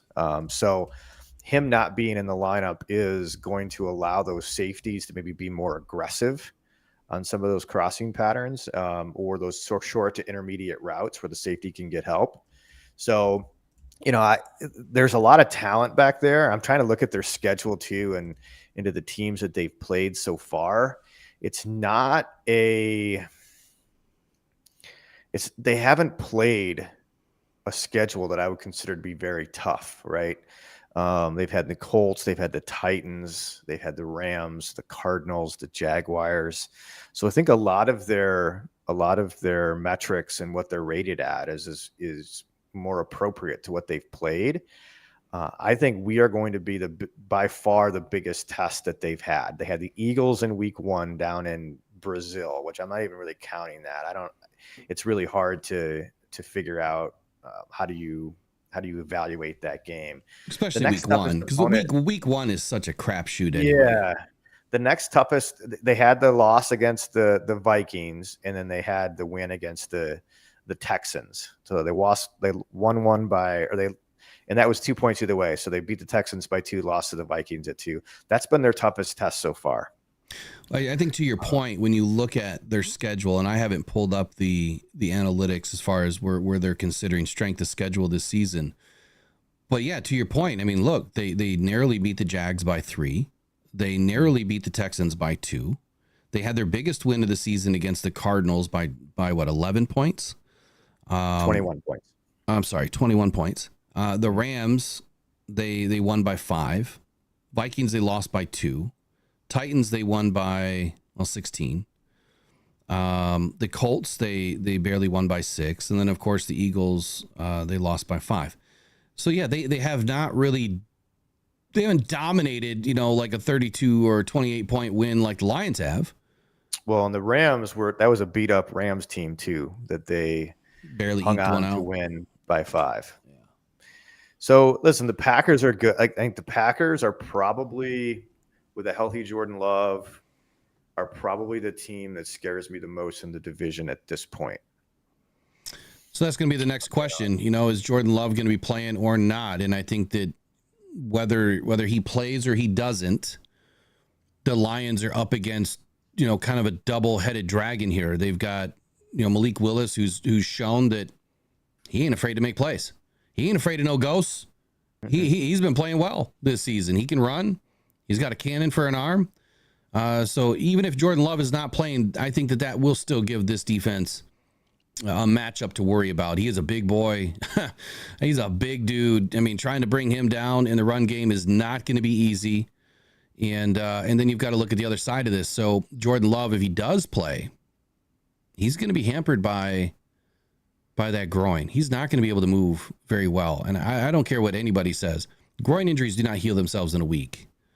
It just takes one wrong or one misstep, one extension, one slide, where you open up that hip a little bit and it's probably going to be re-injured. So my gut says that he does not play, that we have Malik Willis, but LaFleur is, and I don't blame him for doing this, by the way. So but he plays those games. Like, he's never really clear. He's never really open and transparent on the injuries. And again, it's not a knock on him. I don't blame him for doing it. It's just, it's the game theory. Like, he wants us to have to prepare for both. Yeah. Why wouldn't you want your opponent to have to prepare for 2 different scenarios, right? But Dan Campbell's been trying to adopt that. He's trying to be less, at least what I gather, he's trying to be less informative because he's been a wide open book to a degree. Yeah. And then the Packers have a bye week next week. So it's a little, it'd be a little foolish, in my opinion, if Jordan Love is anything less than maybe 80%. I think you just sit him. Yeah. I think you just sit him, get through the bye week, and then you're in a good position. Even if they lose to us, which I assume will happen, they're still in a very good position to make a run, still at the division. Like, we're not running away with this division anytime soon. And getting Jordan Love fully healthy coming back from that bye week is probably going to be the priority for them. So Eric says that the Packers are the scariest team we have played all year. Do you believe that? Do you think that they're going to be the scariest team we play so far this season? I don't think so, personally. I mean, I think they have some good players, but I don't think that they're the overall best team that we have faced yet. I think week 1, even though it was week 1 and week 2, I think those were the 2 toughest teams that we've played so far. I mean, great defenses, good offenses, everyone fairly healthy, dynamic rush attacks from both of those teams, the Bucs and the Rams. I thought that those are 2 very, very difficult games for the Lions. I would say, all right, let me preface this by saying I'm not sure that they're the best opponent we've played, but I do think this is the toughest game that we've played. This will be the toughest game that we've played so far because of where we're at as far as division ranks and the timing and where we're at, the road, and where we're at, strengths versus weaknesses, injuries. We're going to have a hard time getting pressure on the quarterback. We don't have JMO. I think it's always tough to play in Green Bay. We beat them up there now a couple years in a row. They're going to be up for this game as any NFL team is going to get up for any game, obviously. But I think there's challenges in terms of, if it's Love, the challenges are obvious. He's a good quarterback with a strong arm. If it's Willis, we know how we do against running quarterbacks. I think they're going to be able to run the ball, if I'm being honest. I hope so. I do. I think they're going to be able to run the ball. And then I think there's certainly some challenges on defense. So I'm not convinced that this is going to be this is not going to be the toughest game we've played. Now, whether the Packers are better than the Vikings, we'll see. The Rams team at full strength was certainly formidable, but they lost Puka halfway through the game. So I would say that this is probably the toughest game and environment that we've played in so far. Yeah, losing Hutch, losing Davenport, I mean, losing a lot of really solid players, that kind of puts us at a disadvantage. I don't think it's the toughest opponent, but I would agree it's definitely one of the tougher games matchup wise when you're kind of walking into it a little hampered here, a little injured. I'll tell you where we are going to luck out though, and I believe, and I'm just going to double check this, but we are going to luck out a bit in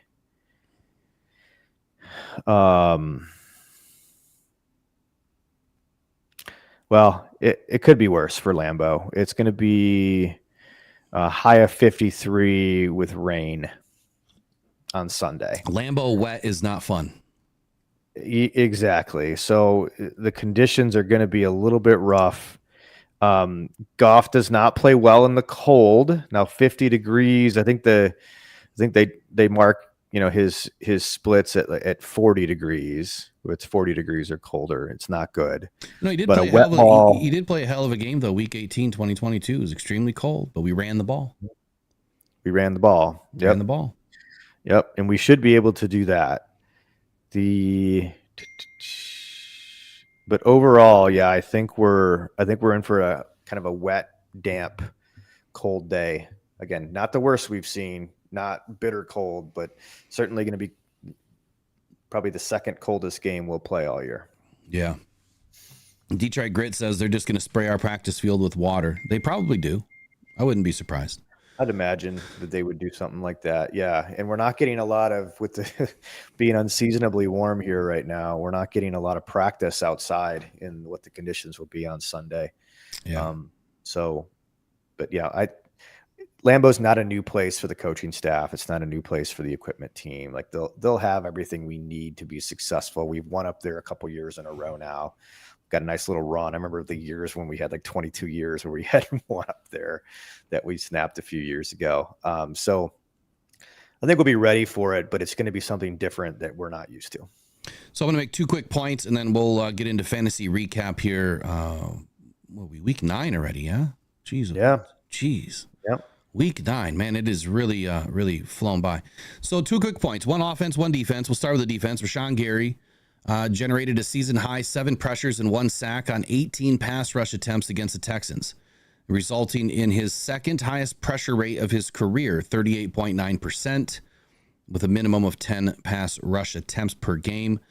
Gary recorded 1 pressure against 4 different Texans blockers: Tunsil, Howard, Schultz, and Quiteranio. Probably butchered that. Entering Sunday, though, Gary had created pressure on a career low 10.6% of pass rushes through the first 6 weeks of the season. So the anomaly here is he had a great game against a Texans offense. And to be honest with you, I have not looked at how badly injured or banged up or players missing for the Texans prior to that game. So I don't know how it compares, but I would just say that, I mean, Tunsil is definitely a starter. I don't know about Howard or Schultz or Quiteranio.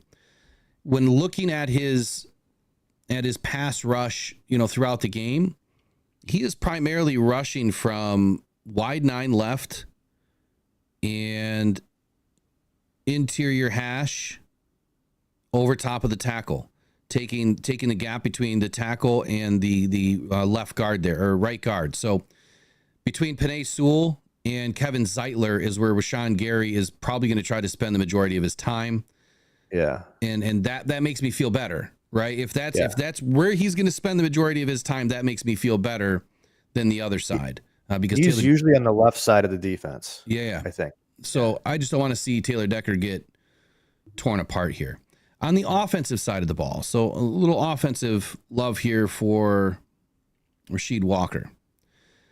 He went up against Josh Hines-Allen versus Jacksonville. And this was week 8. Of course, Packers left tackle Rasheed Walker allowed only 2 pressures on 29 pass block snaps against the Jags. 6.9% win rate for the Jags, pretty low. Both pressures coming on 22 matchups against Josh Hines. So that means when the offense was in a 22 personnel group, Hines was able to get pressure.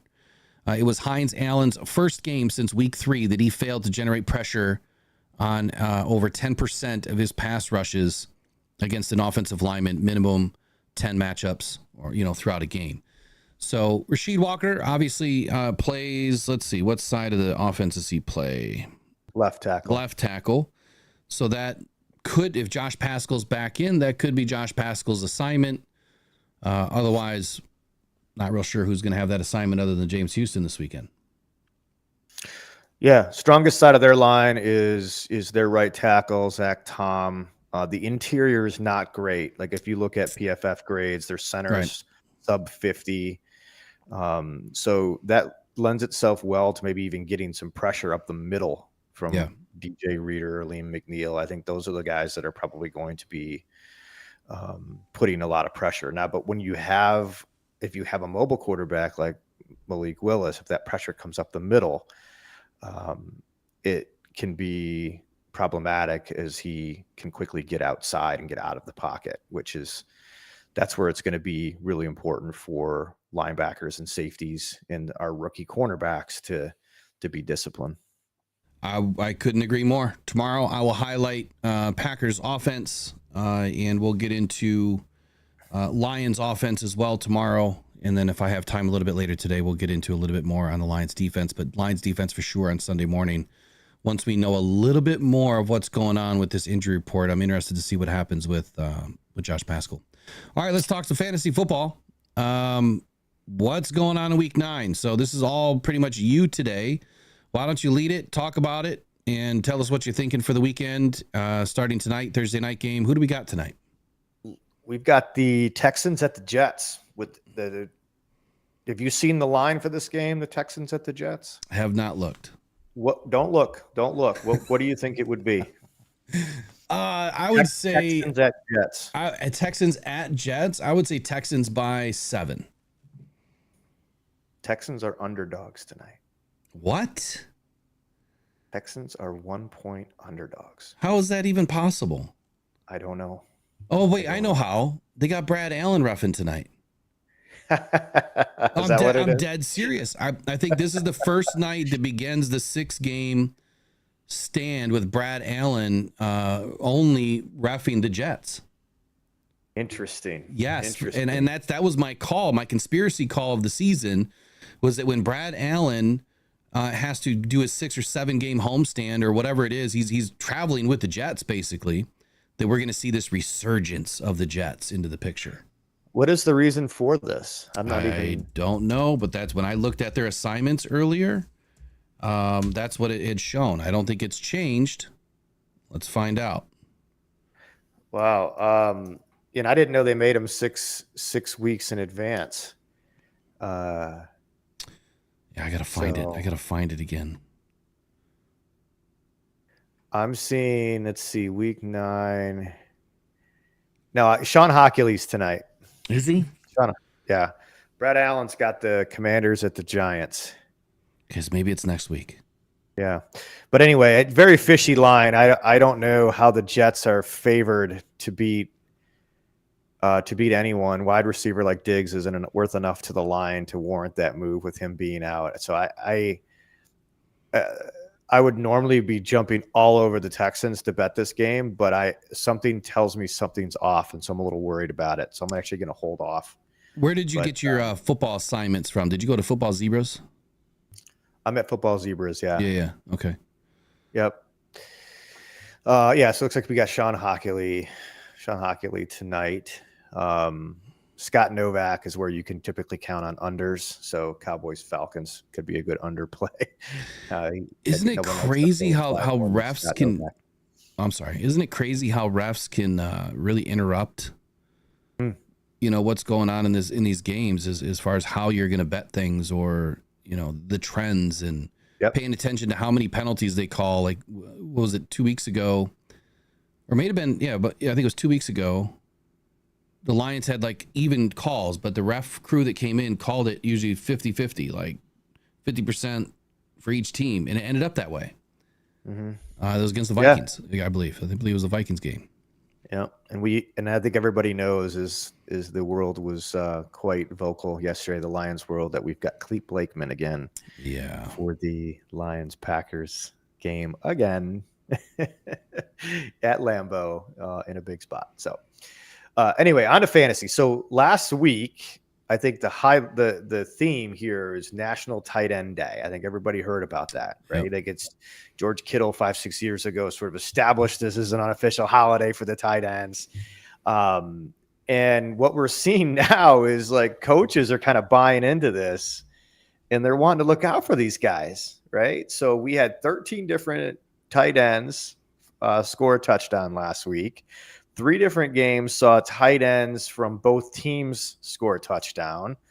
The Lions decided to give a touchdown to 2 different tight ends, and there was 177 receptions by tight ends last week, which is a new NFL record for receptions by tight ends in 1 week in league history.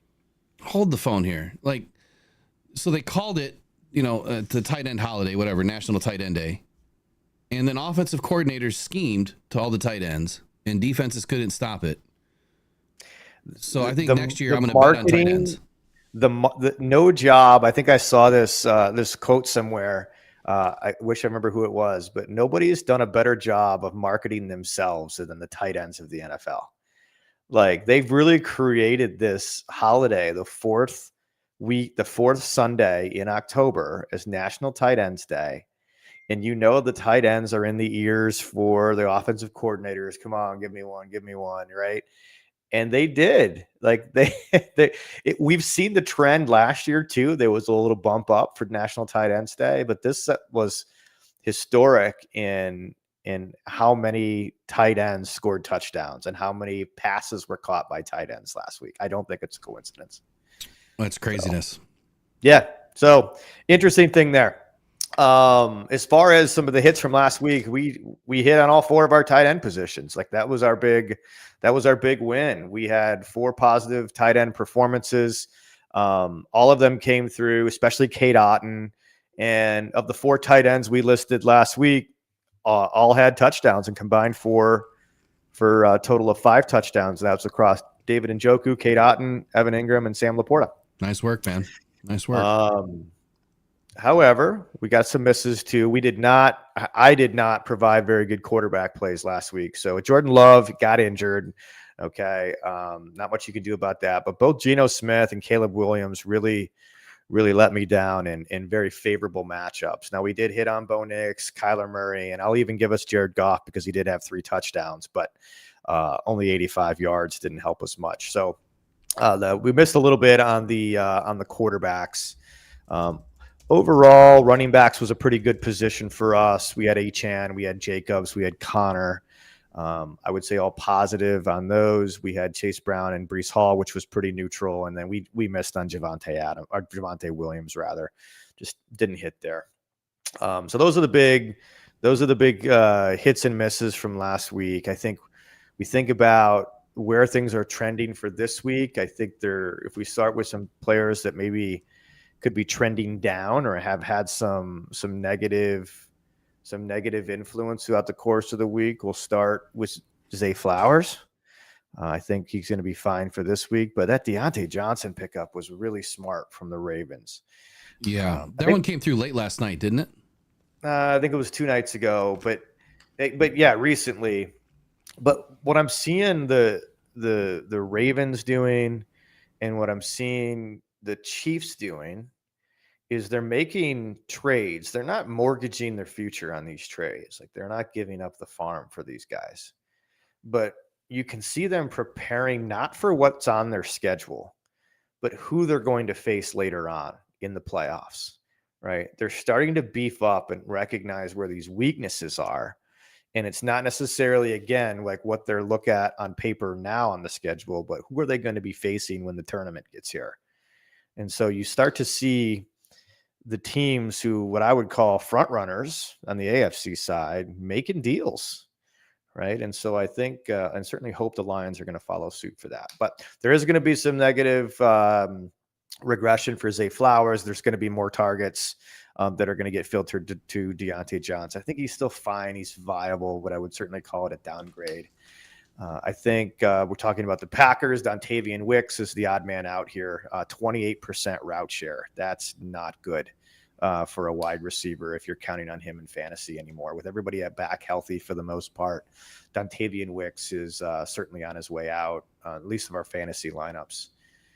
I think Jameson Williams, we have to downgrade Jameson Williams. And this is not thinking that there's going to be any legal challenges that are going to affect his availability this year. There could be, I guess. It's hard to see. Here's the last thing that I know on JMO. I don't mean to interrupt you there, but no, go ahead. I've seen a lot of people say, well, he can't be charged. He's not going to be charged. He hasn't been charged. He can still be charged.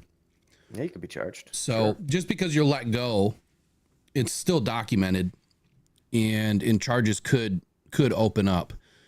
I would say it's, less than 50% chance. If I were to go over under here, I'd say it's a less than 50% chance, but there's still a possibility. And if that does happen, I would think that it would probably divert to next season, because a good lawyer will push this off until after the season, to go through any sort of a trial or, whatever.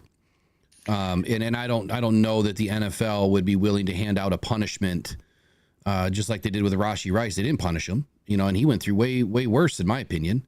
So yeah. I would say that he would probably be safe.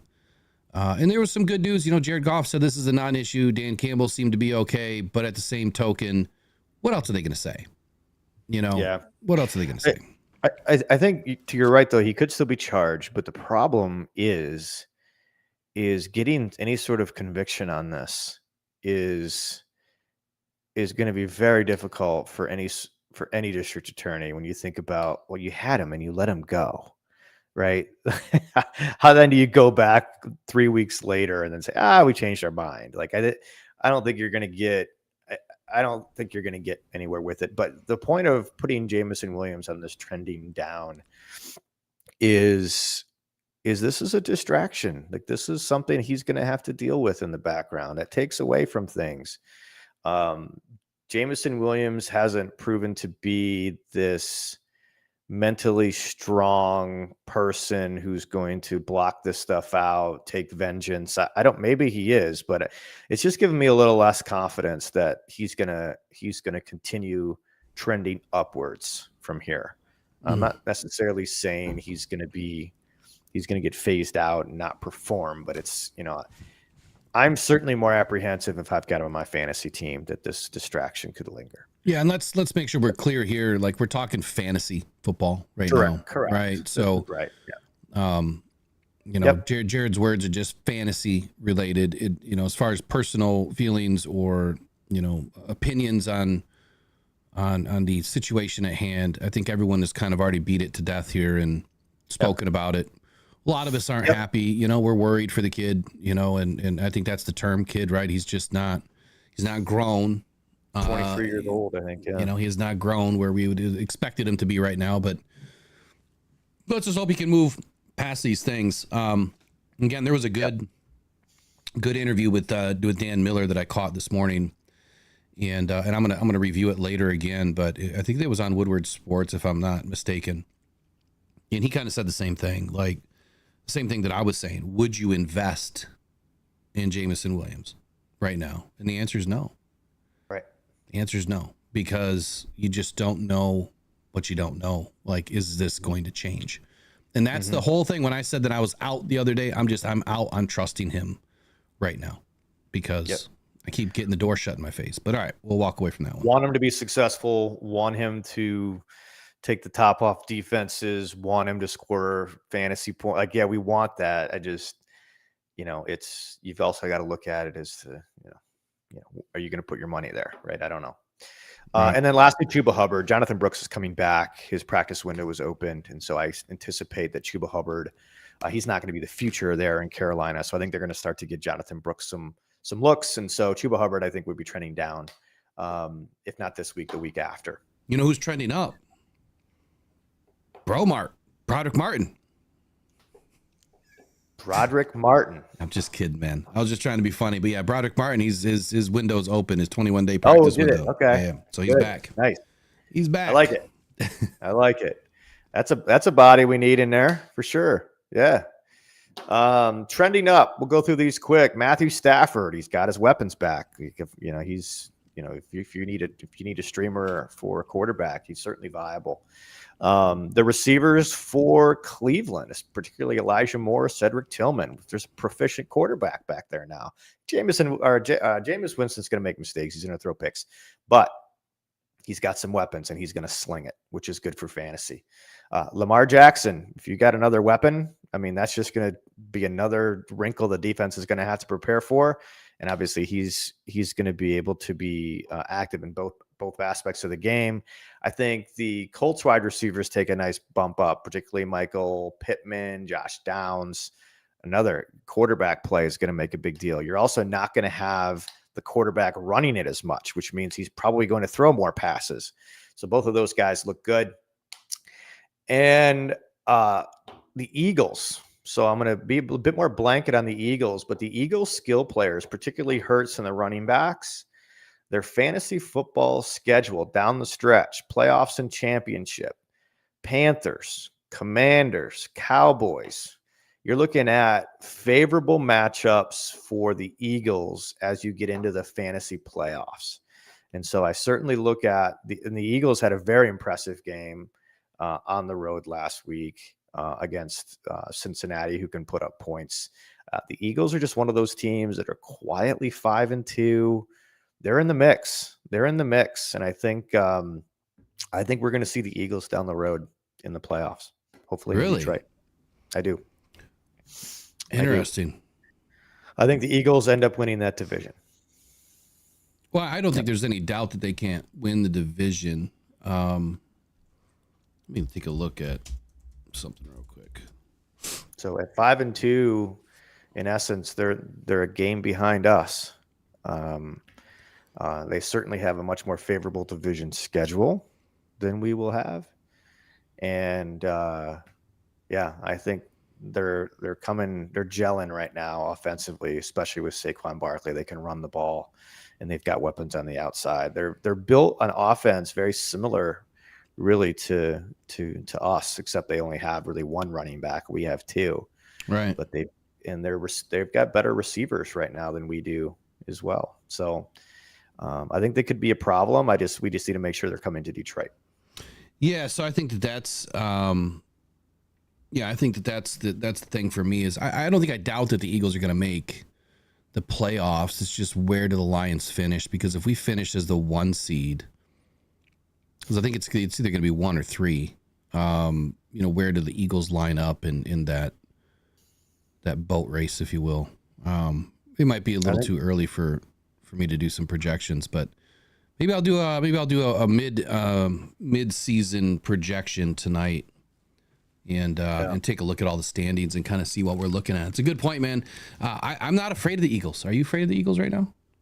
I'm not afraid of anybody with this team, if I'm being honest. But I'm certainly wanting to gobble up as many of these Eagles players as I can with the schedule they've got coming up. It's not a tough schedule.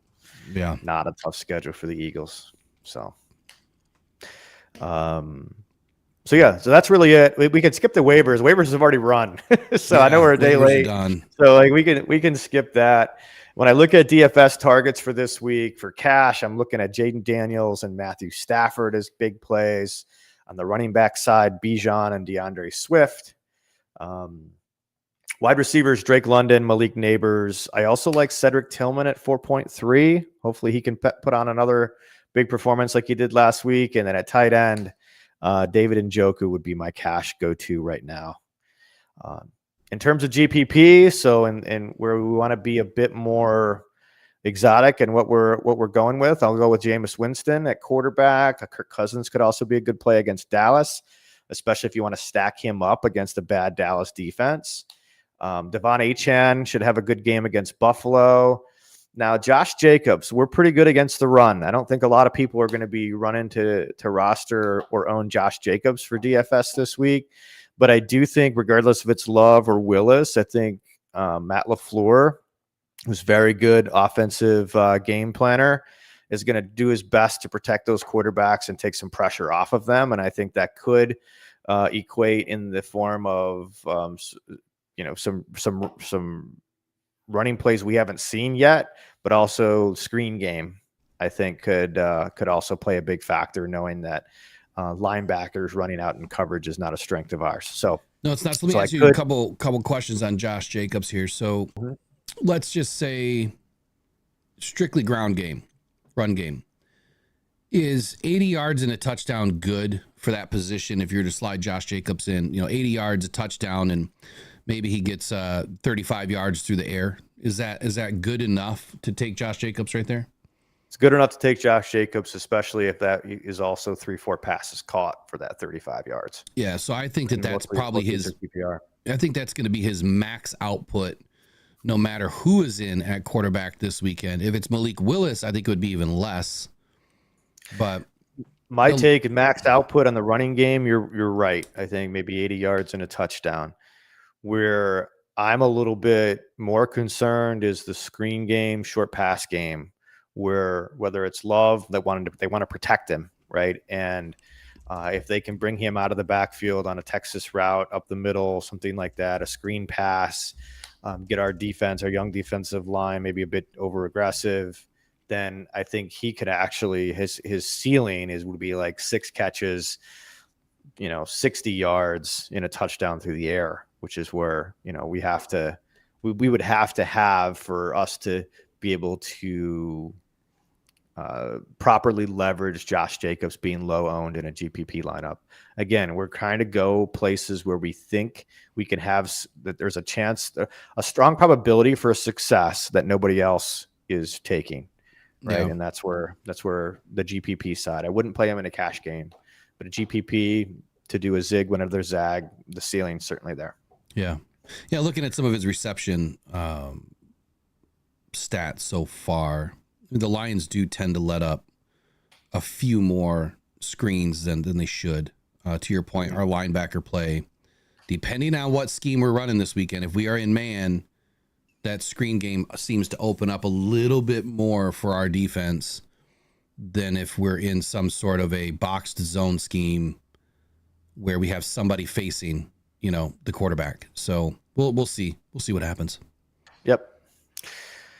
Yeah, and then receivers, Labaconki, Chris Olave. I'm going to go Rashad Bateman here. No one else is going to be on Rashad Bateman because of Deontay Johnson coming into town. That's going to scare him off. But I don't think Deontay Johnson is going to be ingrained in this offense yet.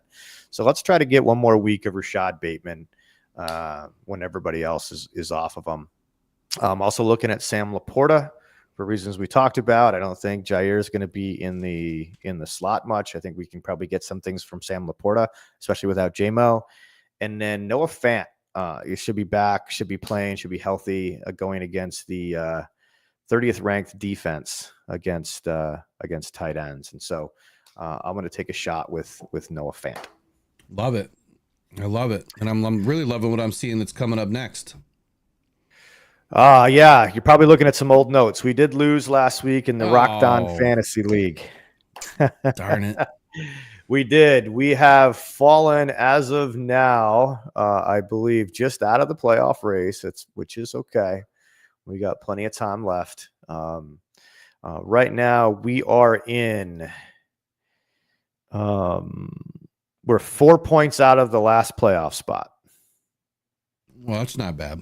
We're right there. We're right there.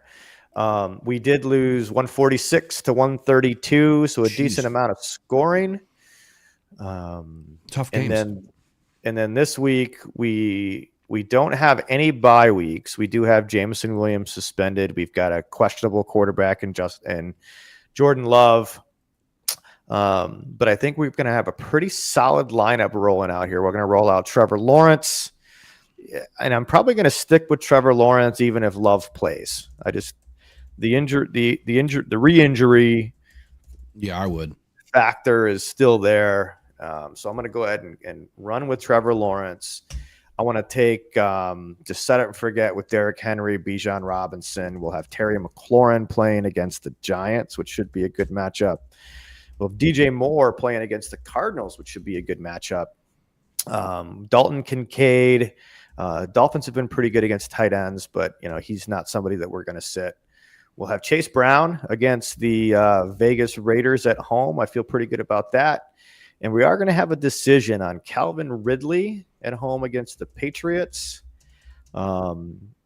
Christian Watson against the Lions.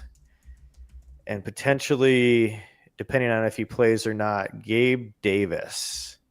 If you want my 2 cents, let's hear it. Christian Watson.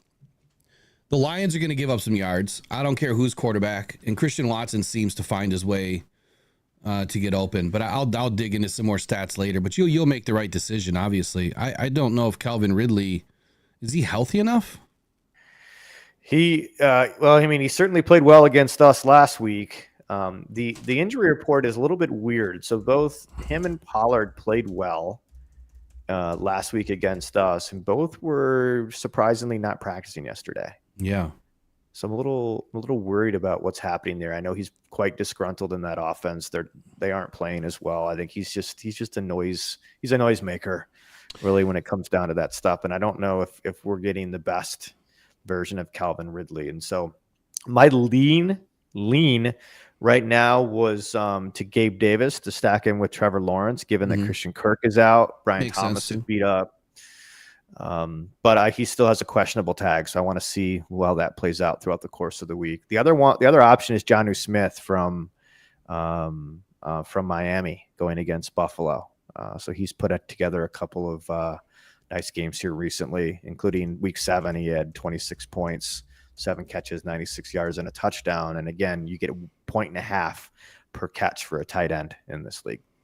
So Calvin Ridley, from what I'm reading, he's been battling foot injuries for the last many weeks, but now he's got a shoulder, which he suffered against the Lions. I guess we'll see. Played through it. We'll see where it trends. Our team does start tonight, though. We do have the Jets defense going against Houston. Interesting. So you want to root for the Jets defense tonight. But all in all, we're still there. What we got to avoid now when we're on the bubble like this is just those 90-point weeks or 100-point weeks. Like we gotta make sure our points stay up in that 130 and above range, like we have been. Right. Otherwise, we could lose some ground on points. And it looks like right now, based on the way things are playing out, we've got 4 regular season weeks left. We need to make sure we're continuing to rack up the points. That's where I think we're going to make the playoffs, is on the points. Got to stay in the game here. So you got Trevor Lawrence, Derrick Henry, Bijan, McLaurin, DJ Moore, Kincaid, Chase Brown, Jets defense, and then a decision to make on Ridley, Watson, or Davis. Yep, and Younghoe Koo for Atlanta. Oh yeah, Koo against Dallas. Kicker. He's been a good point scorer for us lately. Yeah, he's been good. All right, no bye weeks this week. We got bye weeks this week. We have no bye weeks this week. No, we just have Jameson Williams suspension, and we have Jordan Love that we're probably going to have to sit due to injury. Week 10 also looks pretty good on bye weeks. We'll have Love, Watson, and the Packers defense on a bye.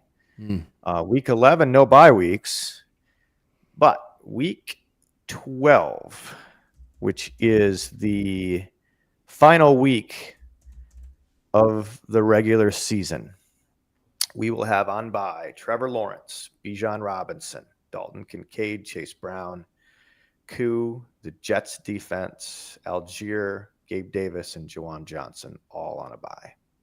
We can't make any moves, right? Trades. Can't make any trades. Can't make any trades. We can make moves. So okay. We'll have Jordan Love back at that point. We're going to need JMO to be back because we'll probably have to move him into a flex spot. Jonu's going to have to play tight end for us that week. And we're going to have to play Green Bay's defense. Well, unless we pick up a different defense against San Francisco. Nice. So, yeah. So we've got our work cut out for us. I'd say so. But you know what? Hey, it's all about the fun, and it's all about doing what we can to help others. So this league that Jared's talking about is a large part of the winnings. If he does win, will be donated to the Rocked On Cancer Foundation. Doing this kind of stuff out of the kindness of his heart. It's what I'm all about. It's what people like Jared are all about, is helping others and being there for our community. If you'd like to support a foundation that is new, it's up and coming. Rocked On Cancer Foundation is a local Michigan-started cancer foundation looking to help cancer warriors and survivors in the local communities first, and then we plan to branch out from there as time permits and obviously growth permits. The biggest hurdle for me and what I'm trying to accomplish is early detection for thyroid cancer and other cancers as we move on down through this. But early detection for thyroid cancer, it's one of the most prevalent cancers out there that is undiagnosed or underdiagnosed. And since I've gone through it and understand, the ebbs and flows of what you have to deal with and the fallout aftermath, it's not fun, and it can be prevented. A lot of things can be prevented if we just pay attention. The biggest hurdle is insurance companies telling you no, and doctors not doing things because insurance companies make things difficult. So my goal is to get right in between the two of them and provide a cancer screening with a ultrasound machine and early blood draws to kind of get you a baseline, so you kind of know where you're at with your thyroid function, and get an image of your thyroid so you know where you're sitting. So that stuff is in the works. It takes a lot of work. There's a ton of red tape upon red tape upon red tape to get through. If you are interested in becoming a board member and would like to join Rocked On Cancer Foundation and help us move into the future here, I'm definitely open. Just email me at cancerfoundation@rockedon.com. That's cancerfoundation@rockedon.com, or hit the bio in the YouTube, or mailbag at rockedon.com. Any one of those will get to me, and I'd love to talk to you. So attorneys, we need attorneys.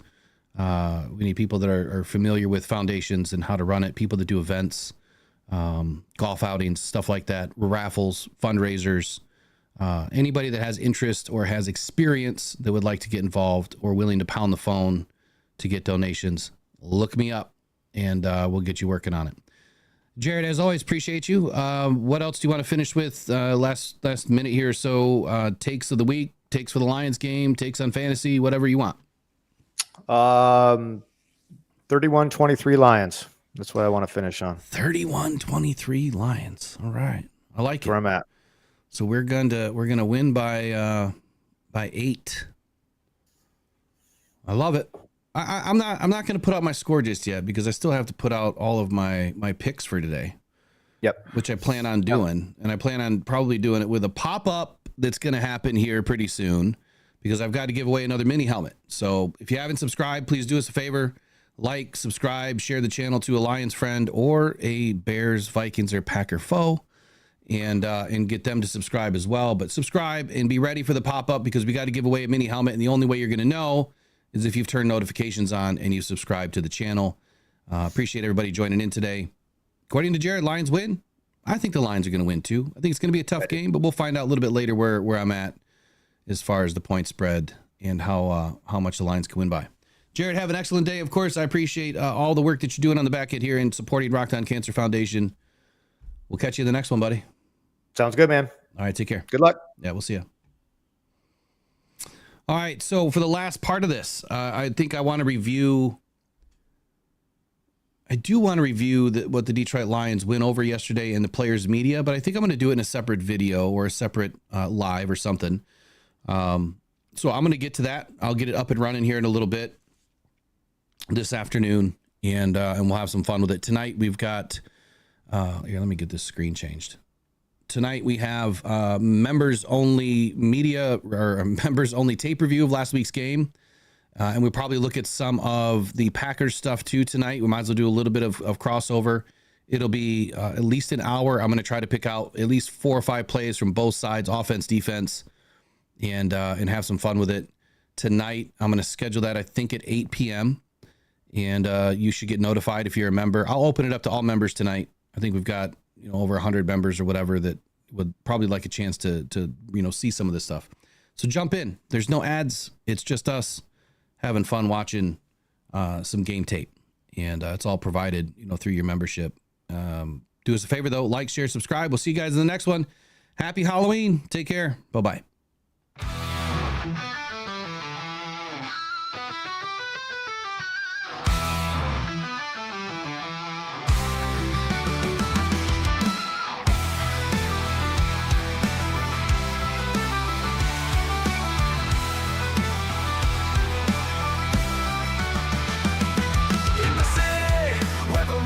Tonight, the Lions charge, ready for the fight. No more hearts and steadfast pride. Detroit spirit, we wear it white. Feel the drive, hear the crowds embrace. Locked on Detroit, Lions will rise. With a heart full of dreams and the fire in our eyes. From the past to the future, we'll claim our own. In the will proudly have grown. In the city, where the roar meets the night, the Lions charge, ready for the fight. Noble hearts and steadfast pride. Detroit spirit, we wear it white. Feel the drive, hear the crowds embrace. Rocked on, Detroit Lions will rise. Rocked on, Detroit Lions will rise.